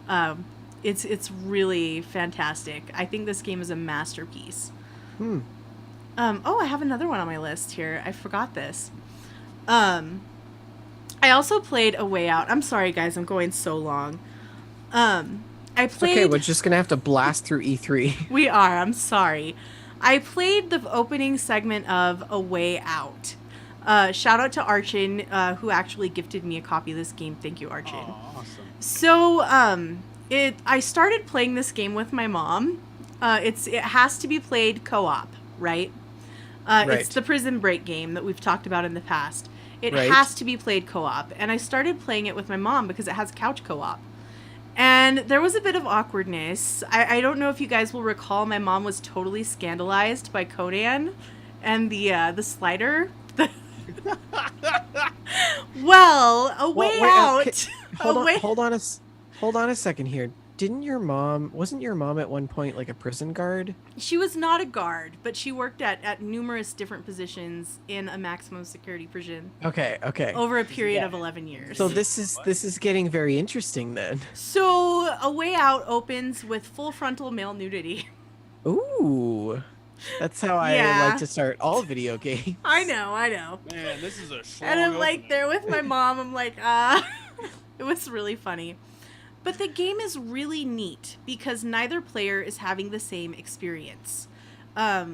You're doing different tasks, and it looks like a totally different game on each side. one of us is distracting a guard, like my mom is having a conversation. Basically, she's rolling through charisma dialogue checks while I'm doing a stealth sequence to steal something, from while she's got the guard distracted. And it's really fascinating. I really enjoy it. It's an EA original, and it's sort of a double A game. That's sort of a mid-tier game that we haven't really seen lately. It controls very well. I haven't had any problems, but coming off of playing God of War and Detroit, the polish that I've kind of come to expect is not quite there. It doesn't ruin the experience by any means. It's still a very fun game, and I plan to finish the whole thing. But you can tell it didn't have the budget that a lot of the games out there do have. So it's funny you should say that it's like a double A game, because EA put out Mirror's Edge, which was a double A game, and it's just interesting that AAA company would do that sort of thing. Because if you go back and play Mirror's Edge, you're like, wow, there was a lot of times where I would try to do a wall jump, and all of a sudden I'm not in the direction that I wanted to be, and I'm now running towards the guy shooting at me. Yeah. So yeah, that makes sense. Yeah, and I've been playing all these PS4 exclusives, and Sony exclusives have got a really high standard in terms of polish, So. Agreed. Well, yeah. Anyway. So that is our exhaustive gameplay. I'm exhausted now. Are we ready to move on to our GameStack challenge? Let's do. What? So last fortnight. Last month. We asked you to send us in your tweets on what your favorite things were from the E3 conference of this year, and so let's roll on right into that. Okay. Go ahead, guys. Can you read it? So the first one comes to us from Captain Bones, and he says, "I wasn't blown away by E3 this year, mainly because there were too many games. It was kind of mind-numbing." He said, "I was also excited to see Fallout 76, but what caught my attention the most was Cyberpunk 2077." And he has posted a picture of what I believe to be Cyberpunk for our audio listeners. Indeed. Yeah. Do you want me? Okay. Are we taking turns? Yeah, just go ahead. So Limus tagged us and says, "Sure, Cyberpunk looks awesome, and the JPEGs of VS06 and Starfield were exciting. What really stole the show was Todd Howard talking about special edition. There's just something cute about it. The Fallout 76 Power Armor edition. Side note, I love how that, guys. I love how this GameStack challenge plays on Captain Bones challenge. It's like Cyberpunk was great, but yeah, that was like perfectly organized, Shalene. Well done." Sister Rose says, "Not sure what we're up to in the challenge, but from E3, I have been playing Shelter on my PS4. Also, Cyberpunk trailer rocked it." Oh, that's 2 for Cyberpunk. This next one comes from Deja. "My favorite part of E3 was hands down the announcement of that Fallout show." Aww. Oh wait, that's us. I know, right? Oh, we're bigger than E3. Rick. Oh, sorry, I was laughing. Alexandra says, "I love the Last of Us trailer, the Skyrim Special Edition, and basically all of Todd. But most of all, I love spending the Bethesda presentation with our Stack family." Yes, that was great. And that brings us back to Captain Bones. Yeah. Side note, I think my favorite thing about E3 was seeing Todd Howard come out on the stage. That was pretty exciting. I think my favorite part of E3 was the unpopular opinion. Going back to, didn't we have a challenge for unpopular opinion? No, but our next challenge is, in a game that has a skill tree, see how far you can get without purchasing any skills. This is, of course, a throwback to when I forgot that God of War was an RPG. I thought we were going to participate in the challenge by saying our favorite parts of E3. But let's just reiterate. Let's just go ahead and reiterate. I've got this plan. So let's go ahead and reiterate. Yes, our GameStack challenge this week is in a game that has a skill tree, see how far you can go without purchasing any skills. And Vendortron, where can they let us know how far they've gotten? You can tweet us at We Just Love Games. That's We Just Love Games right on Twitter. Send us a tweet and make sure that you include the hashtag Gamestack Challenge, or we won't be able to search it and you might get missed on the next show. And so tweet us out either a screenshot or some sort of potato quality image if you feel so inclined. I know it's a lot harder when you're on console to get screenshots and things like that. So, and we will post them on the next episode of Gamestack podcast. Yeah, if you're playing something that you have a hard time getting a screenshot, it's totally acceptable. Like we're full on fire this podcast all the time, trash fire. Yes. So it's totally acceptable to snap a picture with your phone. Totally. Yeah, there's no reason that the GameStack Challenge submissions should also be on fire. Oh, of course. That is totally acceptable by our standards. Okay, finish what you were doing, Rick. We'll say, rolling back around to this challenge, my favorite part of E3 is the unpopular opinion that Andrew WK's showcase was awesome. He really rocked it. I love Andrew WK. And playing in bands, I too know what it's like to rock on stage when no one else gives crap. And so, leading into that, Shalene, what was your favorite part of E3? My favorite part of E3 was Well, besides being there, well, of course. besides being there. Segue. That Oh, well, segue. I can't believe we dropped that ball, Rick. I'm so sorry. Let's roll into my E3 story time. I went this year, kind of. I went to part of it, and that was cool. I flew to Los Angeles, and I was surprised to learn that the Albuquerque Sunport is much nicer than LAX. It's apparently LAX is the worst airport in the U.S. It was like dirty and poorly organized and like very industrial, and the Sunport is lovely. So I expected that all airports were like the Sunport, and I was very shocked to find that was not the case. I was also surprised that Los Angeles was about 10 degrees cooler than New Mexico. It was nearing 100 when I left Albuquerque, and I got to Los Angeles and it was like 85. Like a pleasant, balmy 85. So, yeah. That's cool. The thing that I hate about LAX is that the terminals are separate buildings in which you have to shuttle to. Who designed that airport? Terrible. Indeed. Moving along. So I checked into a fancy hotel that was right across the street from E3. It was very fancy and also very close to the Vault Boy mural, which was really cool. So after I didn't have much time, guys. I was on a very tight time schedule because I had to get back for work. I was on a very tight schedule. So as soon as I got checked into my hotel, I immediately grabbed a lift to the Hollywood Palladium and EA Play. So that was pretty exciting. This was my first time using Lyft or Uber because that's how rural I am. We don't That's have pretty that awesome. where I am. Yeah. So this was very adventurous time. You know, in Shalene, my you could life. really monopolize on that business and create an Uber business with your with one of your 6 vehicles that you have. Indeed. Only two. But yeah, it was very adventurous time for me. We drove under the Hollywood road sign, like the Hollywood.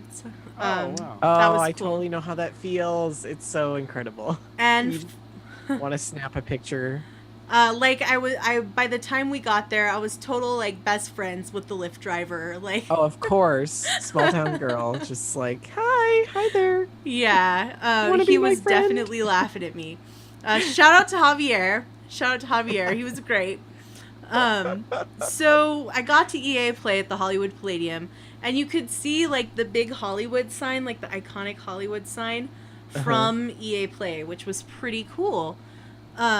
EA Play was pretty poorly organized. Was my really? experience with it. Maybe it was a different experience for the actual like influencers and game journalists and stuff, but I went as just a gamer, just a pleb, and it was kind of a mess. It was kind of a no. mess. The event itself was neat though. It was just sort of a a bit of a fair atmosphere, you know, like they had the different booths and you could just walk around, and there was a little food court, and there was a stage with DJs and live music. Yes, let's talk about food for a second. Did you have any nice meals? Not super nice. Like, I didn't have a lot of time, so I only ate like twice while I was in LA.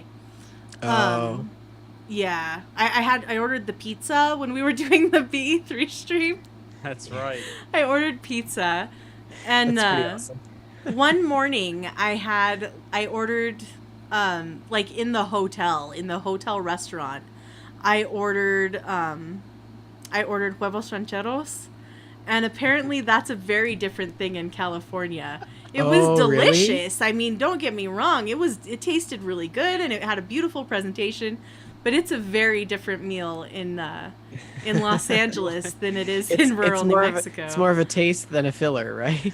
Oh no, No, it was a lot of food, but it was good. probably but it was very different. a white dude's take on huevos rancheros. Well, like out Yeah. here, it's corn tortillas and the chili and the egg and like maybe a little hash brown. And the one that I got like the chili is like red chili sauce, like Yeah. which is hard to describe to people who aren't in New Mexico because ours is different than it is anywhere else in the world. And the one I got there, it was like these like little like fried cornbread patty things. What?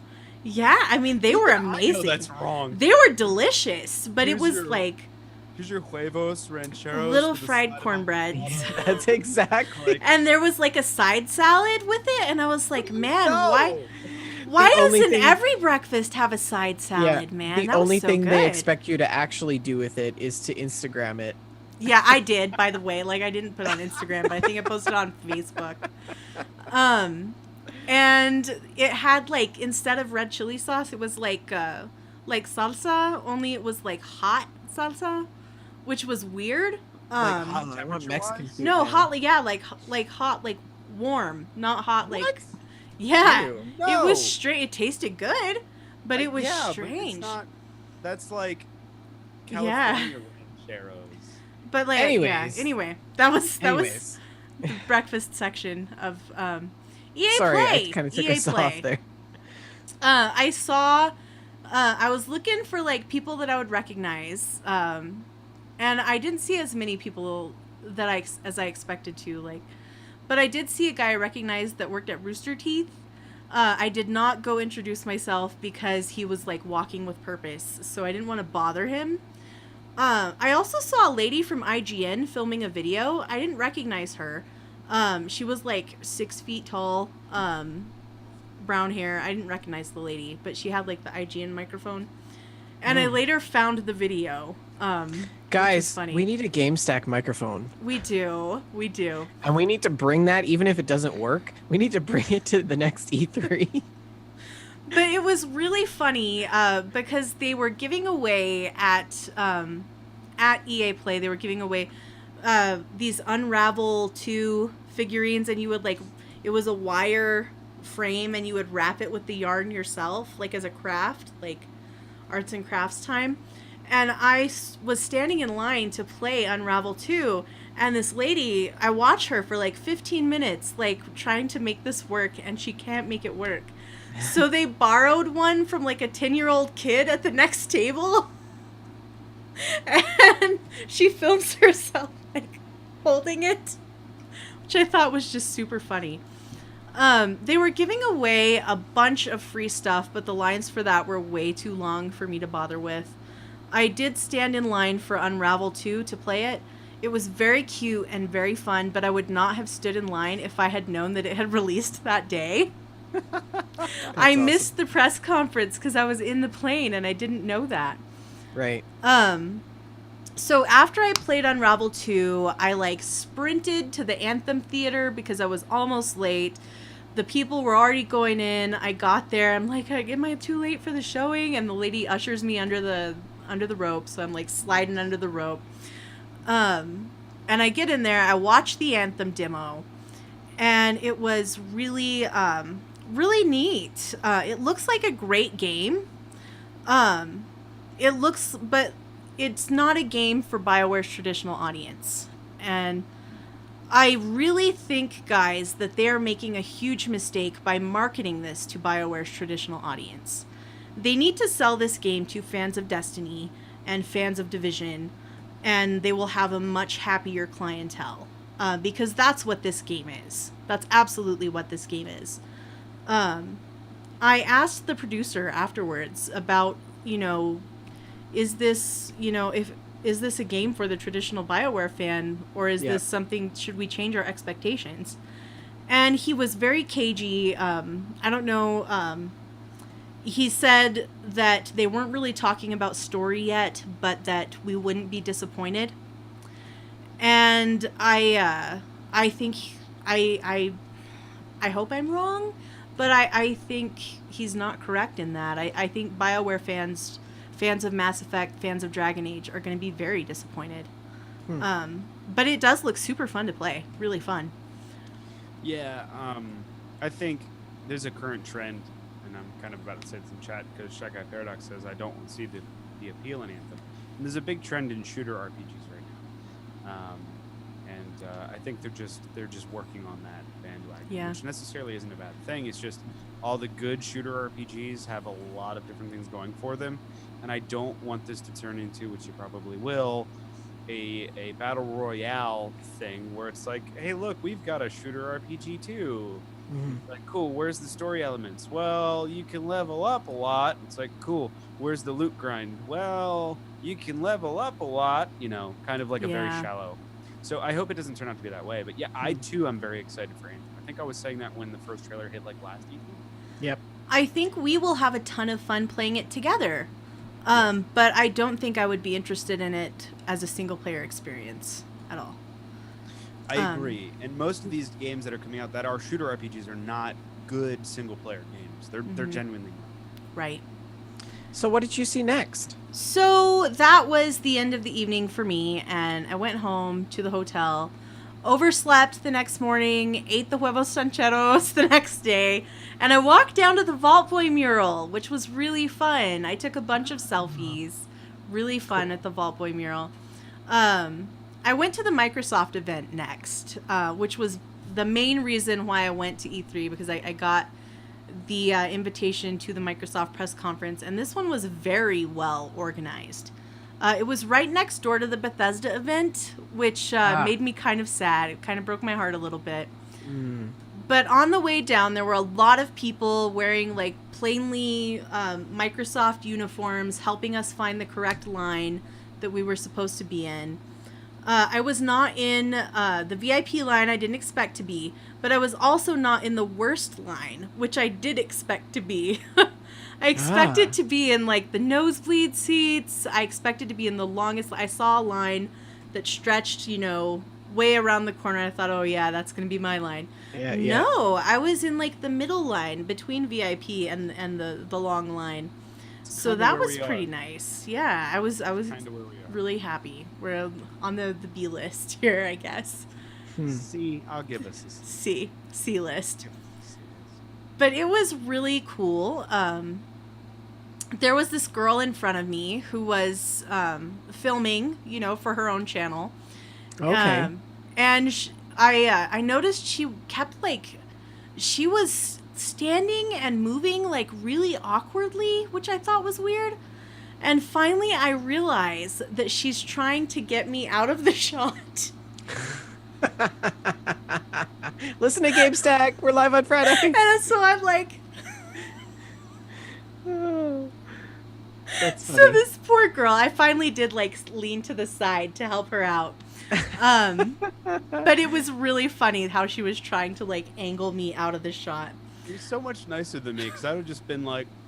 Well, Yeah, this is my face. Deal with it. It's because I was too beautiful, I was plainly overdressed for the event. Want you to take away from... Yes, everybody would be like, wait, forget this girl. Who's that one in the background? That? I mean, yeah, I was very overdressed for the event the whole time. Did you wear your ball gown? I did, yeah. I wore pretty dresses all weekend. Mm-hmm. Pretty dresses all weekend, because I don't get enough opportunities to wear pretty dresses. That's pretty dress That Pretty Dress show for this week. You could wear a pretty dress on Gamestack Um, podcast. I wouldn't mind. So yeah, it was really fun. I'm trying to find my place in the notes. I'm sorry. I was also in line next to a guy with a Harambe tattoo, which just killed me every time I looked over. It was like a full bicep piece of Harambe. It was incredible. It was so good. And there was a giant sign at EA Play that said EA Play. Hundreds of people were trying to take the same selfie with it. And the same thing happened at Xbox. After we got in the building, there was a giant Xbox sign. Hundreds of us were simultaneously trying to get the same selfie of ourselves with the Xbox sign. It was really funny. We were laughing about it. The seating was general admission, and that was a nightmare. It was like the Forrest Gump school bus scene, because everybody was like spreading their coats and like putting their camera bag, waiting for their friends.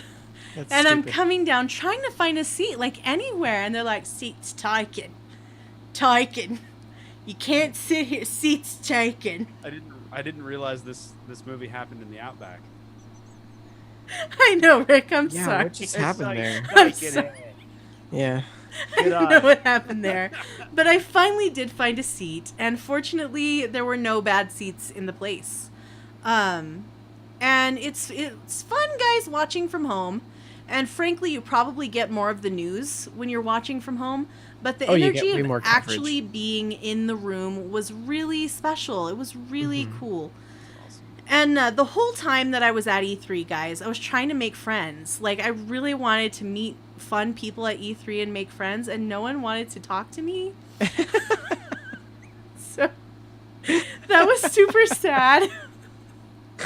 But I gave up on trying to talk to these guys at the Xbox press conference, and I just went into Discord with you guys and was like posting pictures and stuff. Like, I'm gonna go where the people love me, where I have friends. I could just see you like inching closer and closer to a group of people, and they're just like not letting you in. It was just like that, Vendor in your pretty dress. It was just like that. I was absolutely trying to be friends with these people, and none of them wanted to be friends. But that's okay. That's okay. I have you guys. It's because you're not Australian. I was gonna say they would have hated me because I'm too East Coast for the West Coast. Been like, hey, dude, listen to me. I'm trying to talk to you. Yeah. A-hole. Listen, dude, let's be friends. You, me, right now. Cool. Anyway, at least I did make friends with Javier, the Lyft driver. So there's that. So the press conference started. I just wanted to talk a little bit about that. When the Halo trailer started, the Halo Infinite trailer, the very first moment I thought, holy smokes, they're going to open the conference with Halo. And then they start showing like rhinoceroses and stuff, like space rhinoceroses. And I'm like, oh, this isn't Halo. This is something else. And then you see the Master Chief helmet. And I was like, oh, that was so exciting to me. I hope it's a good game. Something that surprised me was how nuts the crowd went over games that I super didn't care about. You know, the games that I was really into, like nobody around me was excited, like there wasn't like huge cheers. But then when that anime thing with Naruto and stuff came on, like the room exploded. Everyone was just screaming at the time. The hands were in the air. They loved that anime stuff, and like I'm happy for them, but I was like, really? This is the thing? Like all the other stuff, and this is the thing? Yeah. They also loved Devil May Cry and Kingdom Hearts. Those were the things that got the biggest cheers, and those are things that I super didn't care about. It was cool when they dropped the leaves during the Forza demo. That was really cool. But I was out of the range of the leaves. I wanted to take home one of the leaves as a souvenir. But I was sitting too far to the side to get a leaf. I was leafed out.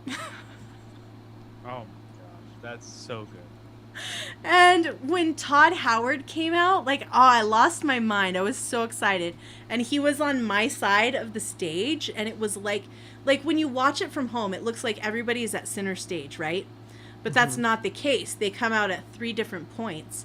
And Todd Howard came out on my side, and it was like he was speaking directly to me. It was such a moment. Well, he probably was. I mean, obviously, Yes, that's what happens when you wear a ball gown to E3. People, indeed. And yeah. Chris Avallone came out, and that was exciting. And I felt like the Fallout gods had smiled on me this day. The Gears of War fake out was something else I wanted to talk about. It got everyone. If anybody tells you otherwise, they're a liar. That Gears of War fake out when they announced the Gears of War Funko Pop game, everybody thought that was Gears 5. But yeah.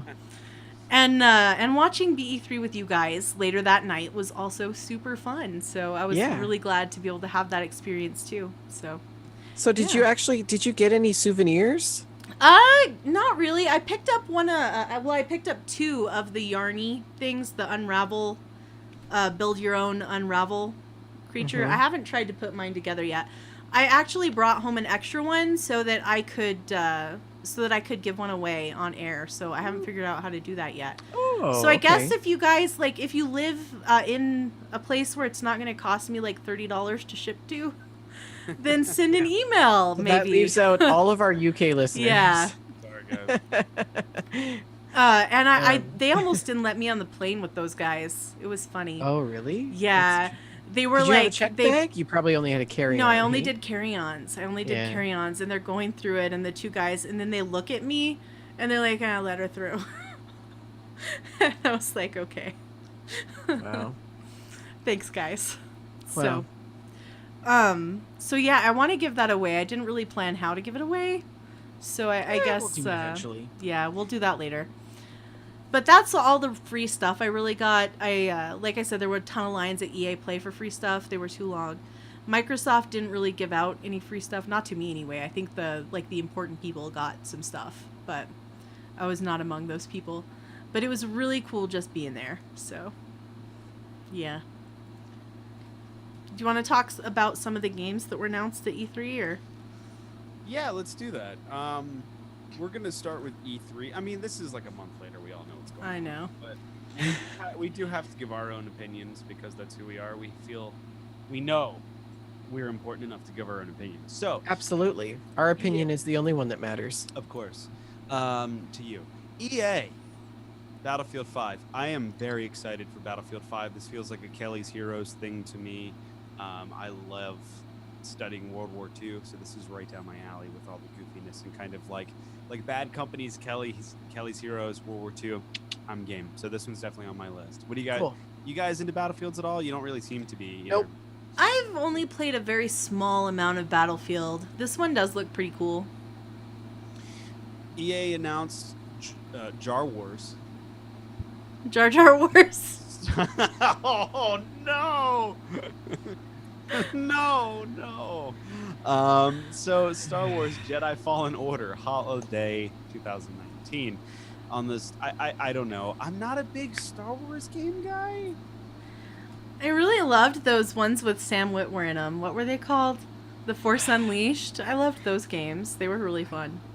I just love that EA keeps trying to make this happen. We're gonna make it work, guys. Yeah, it's like, man, I feel like when they actually release it, people are gonna be like, meh. We have Battlefront 2 going to the Clone Wars, which we all know how well the prequels did. Well, for some reason, I feel like the Clone Wars era is pretty cool. I think there's potential there. Well, I was gonna say it seems like everyone hates the prequels, but they're all about that era anyway. Mm-hmm. Like I know the animated series was very popular, Mm-hmm. so there's that. Unravel 2, like she mentioned, is out now. They have Sea of Solitude, which I don't remember what that game was. Sea of Solitude looks really interesting. It's an indie thing.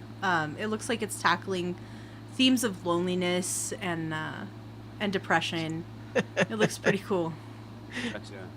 It's an indie thing you wouldn't understand. What are you so saying? Oh my gosh, no!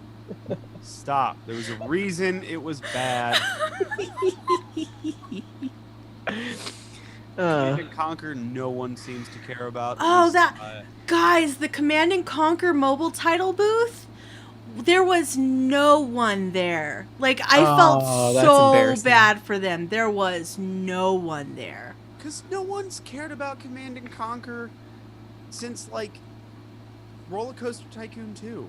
I felt so bad for those guys, but not bad enough to go look at Command and Conquer.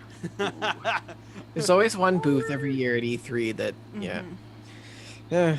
Well, I just I don't know why they're doing that. But you know what? I know a lot of people love RTS, but I feel like the Command and Conquer name, just retire it, make something new. Yeah.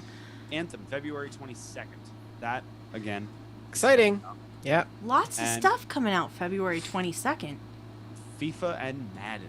And do you guys play any sports games? I play Madden with the No. nephew every now and again. There you go. I'm pretty good at it. When I'm Um, playing against a 10-year-old. Well, the last sports game I played was NFL Blitz 2001, I think. So that gives God, you- you're old. NFL Blitz was awesome. Big head, flaming skull mode. Since you were at the Microsoft one, you want to take the Microsoft one, Shalene, or? I do. Halo Infinite was shown, and we got no gameplay. We didn't really get any story indications, but Master Chief was there, so that's a good start. And we'll see. We'll see. I don't know what to expect from Halo Infinite. Please don't break my heart again. 343, please. Please treat me kindly. Ori and the Will of the Wisps coming out in 2019 looks beautiful, looks fantastic. Mhm. Crackdown 3, I super don't care about Crackdown. You guys have My any wife interest is a in big Crackdown? fanatic of that game. Yeah. I am. Yeah, I have no interest in Crackdown. Forza Horizon 4 is going to be set in the UK, out October 2nd, 2019. It Cool. looked really pretty. Microsoft has acquired and formed some new studios. The Initiative in Santa Monica is a completely new studio. They have acquired Playground Games, who makes Forza Horizon, and Phil Spencer kind of gave a little tease about using their open world know-how for something else. And I hope it's Fable. I hope it's Fable. That was the E3 prediction that I was so sad did not come true. They acquired Undead Labs, who make State of Decay, and they acquired Compulsion Games, who make We Happy Few. So we'll see about that. We Happy Few looks like a very different game than it was when I Let's Played it a year or two ago. I thought that game was already out. Like, It's been in early access for like over a year. And it was like a survival game. When they sold it to us as like a single player story experience. So Viewed. now they've gone back to single player story experience. So I'm more interested in it now. It releases later this year. Microsoft has also acquired Ninja Theory, the makers of Hellblade. Really? Yes, and I have some Wow. commentary. Do you guys want to go first with the commentary? I don't have any commentary. Okay. So a lot of people on the internet have gotten really fired up about Microsoft acquiring Ninja Theory, including our own Joseph Tao in the news email. Yeah, he was had some things to say about it, because Ninja Theory has been sort of a beacon for what's possible with indie development. But personally, I see this as a really good move. They made Hellblade with like 30 people and not much budget. So what can they do with Microsoft money? You know, what can they make possible with Microsoft funds behind them? And Right. also, you know, these people, they deserve to have some job security. They Sure. deserve to know that their checks are going to clear. I think everybody, it's really important to watch their video. If you go on YouTube and watch Ninja Theory's video explaining why they took this opportunity, Microsoft appears to be giving them a pretty peachy deal because they are retaining control over what they make. And basically, Ninja Theory insisted that they would keep control over what they create, and Microsoft agreed. So, Interesting. Yeah, sorry, go ahead. that's all I had. The holy crap. So I just found out that Shy Guy Paradox is Justin is an old listener from the OTR days. So Oh, hey, cool. it's good to see you again. I don't want to say his name in case he doesn't want to give it out publicly. But You'll have to tell me after the show. You'd know who it is, Shalene. Cool. Well, great seeing the chat. I didn't realize it was you. So the thing I want to say about this is, do you guys know who Tom Lennon is? No. Ben Grant. They did Reno 911, and Tom Lennon has said over and over again, the worst thing that can happen to a good movie is when someone notices it, like an executive, because then all of a sudden they need to put their input on it, and then someone else will notice it. So I'm hoping this doesn't happen with like Xbox, where like, yeah, they have creative control, but then all of a sudden someone takes notice in Xbox, and then they just go, and then someone else takes notice, like, oh, this could be a cool thing. I'll put my 2 cents in. All of a sudden, it doesn't know what it is anymore. That's my worry. I'm. I do hope that doesn't happen. That would be the worst thing. Would be a lot of, but It would be the worst thing. Indeed. Hopefully it doesn't happen, and we just get more incredible experiences that are just better funded and better marketed. Cuphead expansion, The Delicious Last Course, is coming in 2019. Cuphead is good. I haven't beaten enough of it to purchase more Cuphead content. Sea of Thieves expansions, Cursed Sails in July and Forsaken Shores in September. They showed We Happy Few. They showed Gears 5. Gears 5, guys, looks really promising. They're focusing on Kate this time, and I'm really, really interested in that. It looks really good. They announced a Gears of War Funko Pop game, which seems like a strange choice. I think it's a mobile title. Odd. Gears Tactics, which is basically Halo Wars, but with gears. There you go. Battletoads. That was a surprise. Yeah. Session is a skateboard game, so skateboard fans can check that out. The PUBG ad was amazing. That was really good. It was really good. Looked fun. I'm sorry, just the silence there. Tunic was a little indie game starring an adorable fox. Looks a lot like Zelda. They teased that a new console is coming. Everybody knew that a new console was coming. So that's no surprise, but it seemed odd that they didn't go for like the big announcement, that they just kind of, oh yeah, we're working on another console. Yeah. Let's see. They showed Sekiro Shadows Die Twice from Software, so all of the Souls people are going to be really excited about that. Fallout 76 got a trailer on the Microsoft stage, which was cool. That was very exciting to me. That was sort of I think that was cool, but I feel like they should have saved that. Yeah, they should have, but I'm sure Microsoft threw just buckets of cash at them. Yeah, and then, bought their bragging rights. Indeed. But it really kind of snuffed it out. But I didn't get to go to B3, first. but I did get to see Fallout 76 and Todd Howard at Microsoft, so that was fantastic. I was happy. That did it for you, Shalene. For you, Yes. Shalene. I imagine that's exactly why. They listened to the show. They knew they did it for you. A Life is Strange side story was announced. The Awesome Adventures of Captain Spirit. That's available already. Shalene, that's going to be really good. Yes, we're gonna. What? Captain Spirit. You know what that means? More pirate stuff. I hope so. We'll see. I'm very excited now that you're back to resume our Days of Our Life is Strange series. Yes. Oh, it's going to be so good. I'm excited. Metro Exodus coming February 22. Still looks amazing. Kingdom Hearts 3. All the people who love Kingdom Hearts are super excited about that. Sure. The Division 2, Rick. That is going to be in Washington, D.C.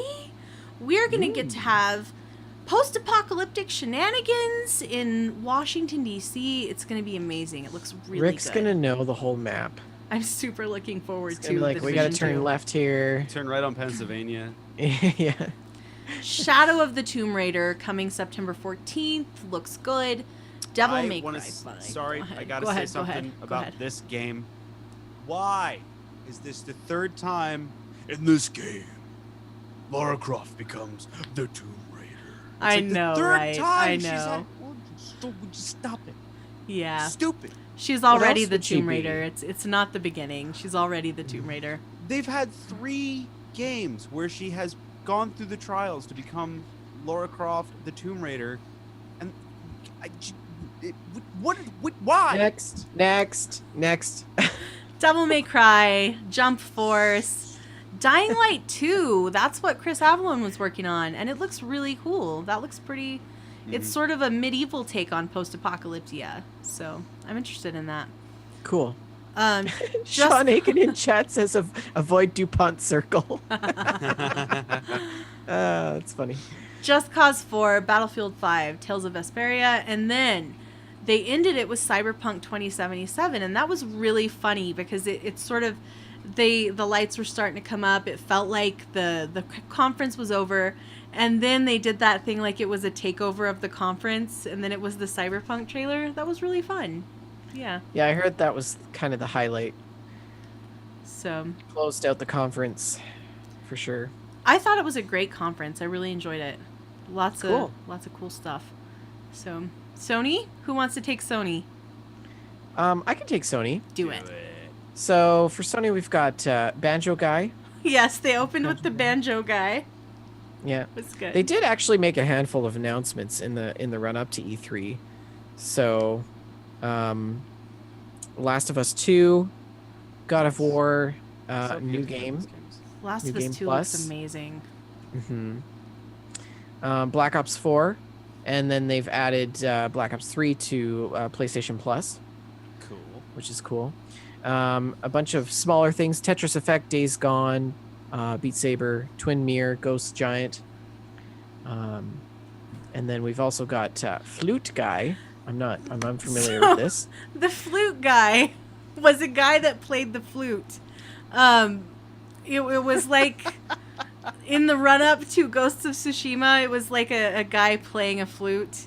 Nice. Oh, And okay. like he was an incredible performer. I was blown away by that. Like I played the flute guy video on repeat for like the next 2 days because I was so into the flute guy. Yeah. Yeah, it was really cool. I'm sorry. Yeah. I think the focus was really given on giving extended looks at smaller numbers of big games. So I think like we saw extended gameplay from The Last of Us Part 2 and Spider-Man and Ghost of Tsushima, like you said, and Death Stranding made another appearance as well. Which is just so confused. Which was just as bizarre and confusing as ever. I think it was How- like a mixture of gameplay and cinematics, but I'm not I really still sure. don't think there's any game Any- there. It's just a movie. Any Kojima game, the game is literally, upon release, a mixture of cutscenes and gameplay. Like Yeah. you're like, oh, cutscene now. This was strange, and then all of a Yeah. sudden, oh, gameplay. Like it. So yeah, Death Stranding fit, but I Yeah. still don't understand what it is. Yeah, there was a couple of other smaller announcements thrown in the mix as well, like Neo 2 and Remedy's Control, I think, was revealed. We also saw a brand new PlayStation VR announcement from the From Software, Dareskin or whatever it is. What's it called? Darissini? Darissini, I think. And there was also the Kingdom Hearts 3 trailer, because we haven't seen enough of that game already this year. And then Shalene, you had noted that they did this weird thing where they moved locations. Yes, they made all the people get up and move to another tent between every big game reveal, which was super strange because it broke up the conference. They would cut outside to some people at a table and they would be like, yes, that was section 1 of our PlayStation conference, and what did you think of that Death Stranding trailer, Joan? Like, and they're just doing this sportscaster talk and trying to fill airtime while people walked to another tent. Just show it on the same screen. Is Kojima producing Sony's E3 conferences? Like, it was. Also, I think my wife is waiting for me outside the door with a knife if I don't say that Spyro is coming. And I got a text from my wife saying that Spyro's coming. So I think she's excited. So maybe I'll just quickly roll through Ubisoft, and then we can get to the real important stuff. So I think that they brought some serious fun this year at E3. I mean, they opened the conference with a big marching band, which was obviously a tie-in to Just Dance 2019. Ha! I loved the panda. Yeah. That's clever. So and they actually had a developer drive a motorcycle into the auditorium to announce the Trials Rising. Yes, I'm so excited for Trials Rising. I had And no idea. Like, I went for 2 days after E3 without knowing that Trials had been announced, and I saw it and I was like, why did no one tell me? Why did no one tell me there's a new Trials game? Yeah, I think the rest of the conference was pretty predictable, though. I mean, Beyond Good and Evil 2 got a new trailer, so that was a little bit surprising. And Assassin's Creed Odyssey was fully detailed and featured. And I think we also seen a choice of different assassins to play as well. Yeah, you can choose the male or the female, which is really cool. Yeah. Division 2 received a host of new details, including, I think, news about what the game is going to include in terms of future raids and things like that. I think that was the case. I think I missed that part. My phone rang when I was watching it. I want to point out real quick that AC Odyssey is not the first Assassin's Creed game where you can pick gender. Syndicate. Right. But So in again- Syndicate, you were playing as both. The just I don't think it's- recycling content. I don't think it's quite the same thing. Speaking of recycled content, Mario Rabbids Donkey Kong DLC will be coming out. Nice. Nice. As well as Transference, the Elijah Wood VR horror game. Which Elijah Wood knows his horror, Yeah. so that should be good. I'm kind of excited for Skull and Bones, but I too. think that this game might be... I don't know. I don't know I how think feel they about announced it way too soon. Yeah. I think it came out too early. It's going to lose its momentum. Starlink, Battle for Atlas, Toys to Life, and For Honor expansion as well. They could also stop with the scripted gameplay things. That Yeah. just needs to stop. Yeah. What I thought was interesting is that Nintendo had made a brief appearance to announce Star Fox for the Starlink Battle for Atlas. Huh. So that was kind of interesting. So there's some sort of collaboration there, I think. Did you guys notice that? That it was No, I Nintendo that didn't. announced Yeah. I actually didn't even get a chance to watch the Ubisoft E3 conference. You didn't miss a ton. Like I didn't think so. the only thing I was really into was Trials, and I'm the Yeah. only one who was into that. that? Yeah. Like me and one other guy somewhere in the Midwest got like really excited when they announced Trials. Should we quickly go over Nintendo then, since we're talking about it right now? Let's do that. Okay, so I think Nintendo's proven its worth with its latest console, the Switch, of course. I think it's time for it to start pushing out more games for the Switch. So, and we've seen a lot of that. Demon X Machina, Damon X Machina, I think. whatever. Mhm. Xenoblade Chronicles 2 DLC, which looks pretty cool. Super Mario Party, it's not online. Not going to be online. No, Do we know this? not No. online. Fire That's weird. Fire Emblem 3.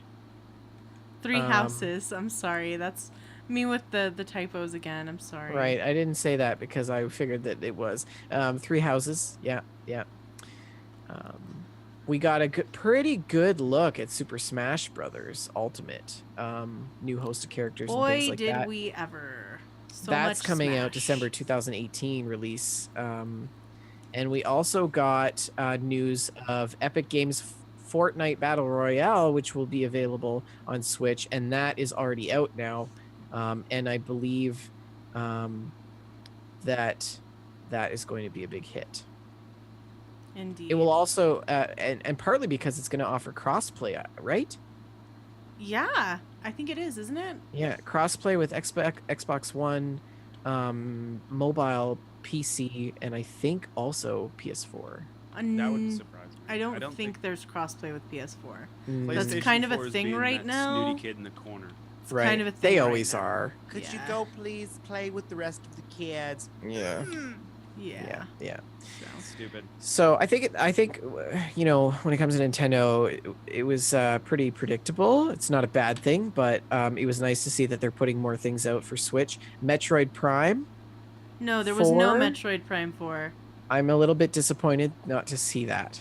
Yeah. So they know what they're doing, but it's getting a little bit predictable with their conferences. But I thought it was good.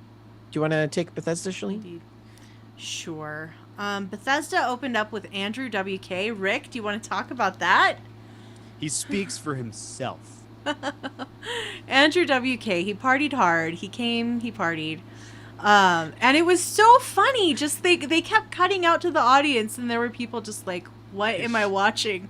What is this? I just don't it's Andrew WK. It's really funny. Really funny. Rage 2 is coming in spring 2019. I'm excited. I don't know. The jury's out for me. We'll see. I'm excited. Doom Eternal was announced. Whatever that is. Yeah, it's Doom. It's I never played the first. I haven't played the remake yet. I played a bit of it. It's okay. Like it's not for me. Yeah, me neither. It's not for me. It's like it handles really well, controls impeccably. The graphics are beautiful. Just not for me. I thought it was really funny, some of the naming conventions of this year. You know, we have Halo Infinite, Doom Eternal. Just, it's kind of a theme there. I'm sorry, I'll stop. The ironic thing is, I think these games will be a quick flash and then a burnout. Probably. Yeah, probably. Prey Moon Crash was announced as a Prey expansion. It's sort of a roguelike thing where you can just get some procedurally generated content on the moon. I've heard good things. It's out now, so check that out if you got Prey. And they also announced Prey Typhon Hunt, which actually looked pretty great. It's basically Prop Hunt, the Prop Hunt game mode. Jump scares away. Yeah, in Prey. I think that would be so fun. I want to just make my way through Prey as a coffee cup. It's going to be great. Wolfenstein Youngblood. I was really interested in this. Yes, another opportunity to kill some alternative history Nazis. Indeed. Together. Set in the 80s. You play as BJ's twin daughters as a co-op experience. And I hope we play this together. I think it's going to be really fun. Cool. I hope the soundtrack is all synthed out. Like, I really want to. Yeah, that would be incredible, hey? It's going to be so good. Yeah. Like the Midnight has a contract with them or something. Oh, stop. Stop. That'd be so good. Be still my throbbing heart. Okay, easy Shakespeare. Skyrim very special edition. Skyrim on the Amazon Echo.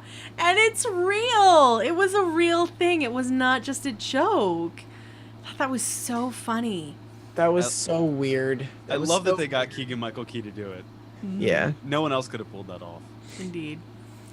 So, Fallout 76, of course, got a large part of the spotlight at BE3. Oh yeah, I guess that was cool. Yeah, that was a thing. Fallout 76. We'll see how it goes. We've talked about that pretty extensively on that Fallout show. I don't think we need to go into too much detail. Vendertron, you did not get the opportunity to talk about it as much. Do you want to talk about it now? Fallout 76? Mm-hmm. Well, I was just going to suggest maybe since last time we didn't have any Fallout 76 speculation, maybe we save it for the next episode since there is some Fallout 76 news that just came out. Yeah, and I'd like to roll that into TFS. Sounds good. That's what we'll do. Right? And they ended with, Elder Scrolls Blades. What do you guys think of that? I'm going to try it. I mean, who's not going to try it? It's free. I mean, of course, I'm going to try it.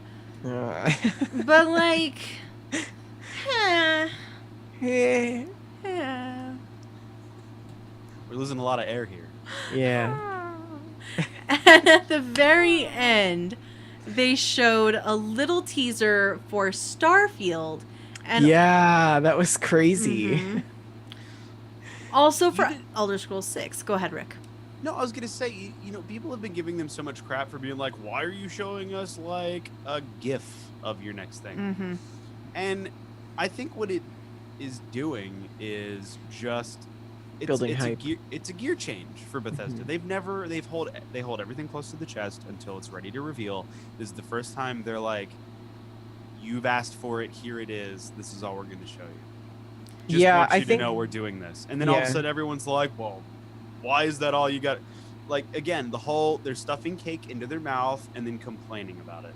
Mhm. But Indeed. I'm very excited for this. Yeah, we're definitely seeing something different this year with Bethesda, and I think Fallout 76 really speaks a lot to that, right? Sorry, Dollar Bills in the chat says I should have bought the helmet edition when it was in my cart. The helmet edition, I love it. It's just It's so dumb. I can't believe I bought it. the power course armor you did. edition. It's just like the helmet edition. So I love it. dumb. Ugh. Guys, I I'm did going to not be buy doing that. the podcast in that helmet. You know that, right? I'm going to be Yeah. doing the podcast from the helmet. So That's I amazing. it was definitely a bit of a change in tactics for Bethesda this year. Last year they did that single player Linda Carter commercial. This year they're doing a lot of multiplayer stuff. The last few years they've been very focused on not revealing anything until it's close, until it's releasing. Everything in the past couple of E3s came out in the same calendar year. And this time they teased stuff that we're not going to see for years. Maybe not for Yeah. another console generation. Mhm. So I thought that was pretty interesting. I wonder what caused this change in tactics. I think maybe the outcry from last year of like, show us more, and rather than have like just DLC showcase, and so like, all right, fine, we'll show you everything. Well, not everything, but you know what I mean. Yeah. So that's what we got. Any other games we wanna mention? I want to quick mention. Sorry, go ahead. Go ahead. I was gonna say I want to quick mention the Resident Evil 2 remake. I'm happy that we're getting a Resident Evil 2 remake. However, the character design a little weird. I see. The Devolver Show showed a game called My Friend Pedro, which I thought actually looked pretty fun. It was sort Cool. of You a cake? yeah. It. Can we vote for him? Oh, is this like a reference I'm not getting? Napoleon Dynamite? No. Is he a lion? Well, it just looked fun. It's a little 2D game. Looked fun. What's it So, about? That's it. My friend Pedro. It's zany. Never mind. It's zany, Rick. It's a zany sort of a 2D shooter. It was interesting. So Look it up myself. it looks fun. It looks like a fun game to play. So while Rick is looking up that trailer, Let's roll into our listener emails. let's this trash fire. Let's go get the fire extinguisher. So our first email comes from Jonathan. He writes in, hi, greetings to Rick, Shalene, and Vendertron. Congratulations on the show. I come with a question for you. I've been thinking of building a gaming PC to play games in true 4K, not like the almost of the consoles. Not like most of the consoles. Not like most of the consoles. My problem is that I don't know what is most expensive. Buy one or build one. I own consoles since 2004, and I think it is time for me to join the PC master race. Ha ha ha. Anyway, if you could help me, I would be forever in gratitude. If it weren't too much to ask, send me some specs of what I need to buy. P.S. I apologize for my English. I'm from Puerto Rico and don't speak much English. I think that you did that quite well. And so maybe I'll just start. So I built my own PC. I really struggled about purchasing one that was pre-built or building my own. And I settled on building my own only because I was able to customize and pick and choose beefier parts with other parts that I could sort of, let go and not worry about and save money on. So I splurged on my graphics card, of course, and some other things like the processing chip, and I put a water cooling system in my tower. So I think, building one can really teach you a lot about building a computer, and you can probably save more money than just buying a system, because a lot of the times they will just put a price on it, so to speak. and it may not necessarily be what you want. When it comes to 4K, as long as your motherboard and your graphics card can handle it, and you've got the right monitor, then you can meet that capacity. But what do you guys think? If you're looking for like high-end PC, you're going to be spending thousands of dollars to get into 4K, maybe $1,500 or so. I know that the GPU market has been ridiculous because of cryptocurrency mining. Yep. So I don't know if that's settled yet. That being said, building your own PC has advantages in that you can build a better PC for cheaper, but you can still get a very good PC for a couple $1,000s from like Alienware or something like that. So it really depends on what it is that you're looking for. I personally will want to build my own PCs. For instance, like you can chintz on the case, like $100 case will suffice, and you can throw good innards in it, like a sleeper PC, like a sleeper car. You have a junky looking car, but there's under the hood, you've got a turbo engine.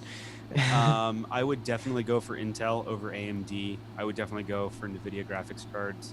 GeForce GTX cards are great. They're probably some of the best. I think they've got a 1090 out now, don't they? They do. I would recommend, if you're going for like a really crazy experience, SLI those beasts together.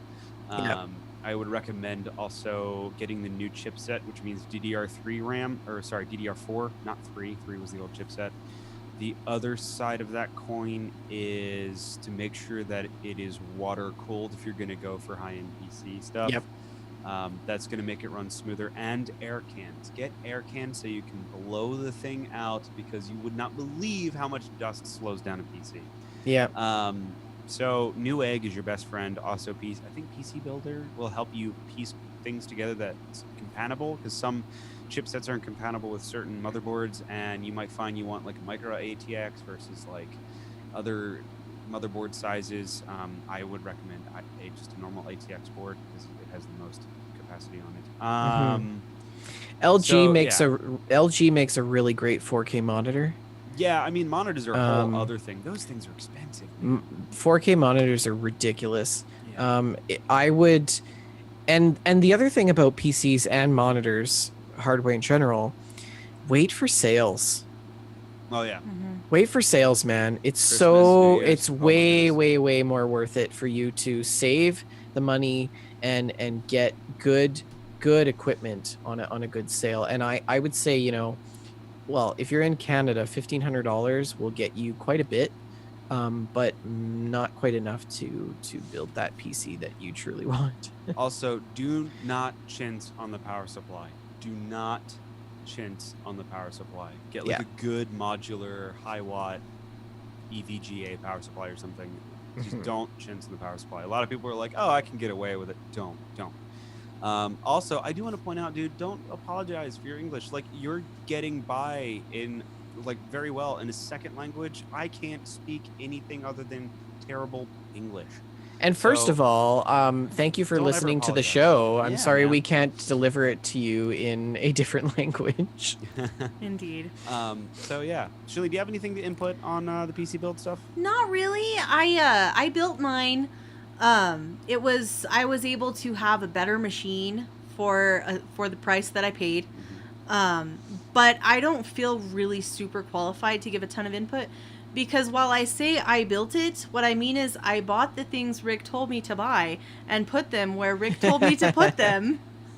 So yeah, at the end of the day, really do your research and read up about what's out there, because that'll help you a lot. It'll really help you a lot. Yeah, you can also look for like B stock and open box or scratch and dent sales for like Alienware PCs and get a really great PC for like half the price, because the case has a nick in it. Seriously? Wow. Oh yeah. A buddy of mine got like an Alienware, like a ridiculous Alienware, for like half off because like the case had a small dent. Nice. Who cares? Yeah. The other thing you might want to consider is gaming laptops. I know that they've come a long way. I don't really believe in them. I think that they are still kind of questionable. But now with solid state drives, it's a lot different experience. Yeah, that's something. Definitely get solid state memory. definitely Have- get solid Have state. 2 hard drives, one for your operating system and then one for all of the programs, especially your games. 2 differences, 2 different hard drives.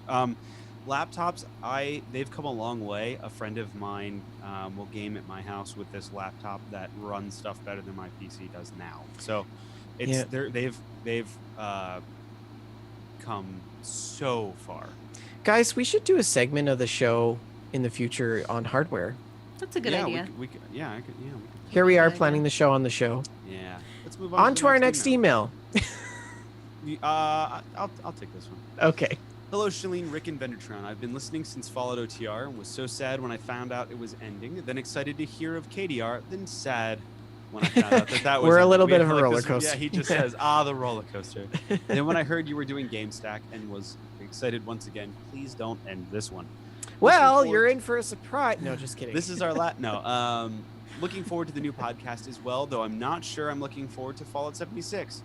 I've never been an MMO fan. I've tried ESO and didn't enjoy it, but I do occasionally play SWTOR solo and do enjoy that. Guess I'll have to wait and see. By the way, if you play Fallout 4 on PC and use mods, Sim Settlement by King Gath is amazing. Personally, I love the building in Fallout 4. Sorry, Shalene. Anyway, I just wanted to say thank you for a great show. I spend almost 2.5 hours of my day driving to and from work. Your podcasts having really made those drives much more enjoyable. The mini helps as well. Fellow mini owners. Yes, yes. I've tried many other gaming podcasts, and yours is by far my favorite. Thank you very much. In fact, I've had trouble finding another one I could follow for an extended period, let alone listen to all of them. Me Hopefully one of these too. days I can make it to watch live. Keep up with the good work. Keep doing what you love. Leslie, a.k.a. Tashi. Or Tacky. Aw, that's so nice. Well, we love and hope that you can make it to a live show. We welcome you. We will roll out the red carpet for you. But thanks for your email. I do want to point out, though, again, Fallout 76 is not an MMO. Please don't be afraid. This is not going to be an MMO. It's just basically like a massive map that has a few other players in it. So it's a whole new concept. I honestly think it's kind of a new direction in gaming as far as genre is concerned. Right. It's more like Sea of Thieves, and everyone's cool with Sea I of was Thieves. just gonna I think say, Sea of yeah. Thieves is definitely a better comparison. Yeah, than because you'll ESO. see a ship out in the distance, and you're like, not going over there. I'm going to go over Yeah. there. And you avoid the other players. So, I mean... Or you make a friend and drink grog together and fight the Kraken. Yeah, so... Oh, that was so good. Yeah, so, I mean, I think that you don't have to worry too much. This is not going to be an MMO. I mean, obviously, we're all a bit skeptical of this whole thing. But even so is Bethesda. Bethesda's not even quite sure it's going to work out anyway. They said that. So, I think we'll be okay. But we'll be there with you every step of the way. The Gamestack community will be there with you every step of the way. Okay, guys. That's all I got to say. Well, Is we've that talked it? until we're blue in the face. I'm so tired. This was the longest podcast known to man. 2.5. I would like to point out that our E3 channel, now that we've kind of covered all of our bases, our E3 channel in the Discord server will be taken down, as we no longer have a use for it at the moment. But don't worry, it will be back up before our next E3 2019. So we just want to make sure that that the Discord server doesn't get too cluttered. But of course, you can always talk about E3 in the gaming chat or the general chat if you'd like. So we also encourage you to check out that Fallout show everywhere you can find this show, which is coming up next week, Friday, 6:30 p.m. Mountain Time, 8:30 Eastern Standard Time, which is the time that doesn't really matter, but that's okay. And what are we talking about next week? Vendor, We you don't- know better than to ask. You know better. We have no idea. Oh, I thought you were going to know. say Fallout. We don't know. The news hasn't happened yet. Okay, well, we'll be talking about something Fallout related, so you're just going to have to tune in to find out. You But I think that's it for plugs and announcements. Do you guys have anything else? will. I don't have anything else. Okay. Next Email Friday. us. Go ahead. Nope, sorry. We're good. How can Shalene? How can people get in touch with us. Email us. Please email us. Send us lots of emails to info@wejustlovegames.com. We're starting to run low, guys. I don't know what we're going to do. We're going to have to discontinue the email section. Send us some emails. info@wejustlovegames.com. You can find us on Twitter @wejustlovegames, Shalene L, Rick McVick, and VendortronN. We're all pretty active on Twitter, so definitely check us out there. Facebook.com/WeJustLoveGames is the page. Facebook.com/groups/WeJustLoveGames is the group. And there are a lot of great discussions always going on in the Facebook group, so definitely check that out. Discord has just exploded. We have like 100 Discord people has in totally the Discord. exploded. And the Discord is probably one of the most active discussion places right now surrounding the community. Yep. So if you want to join the Discord, we're posting links to that all the time. Send us a message on any other platform. We'll get you a Discord link. And yeah, that's it. Leave us an iTunes review. Thanks. We love you. Yeah. Guess anything else? 5 stars, guys, not 4. 5. Indeed. Okay. Bye, guys. Have a good one.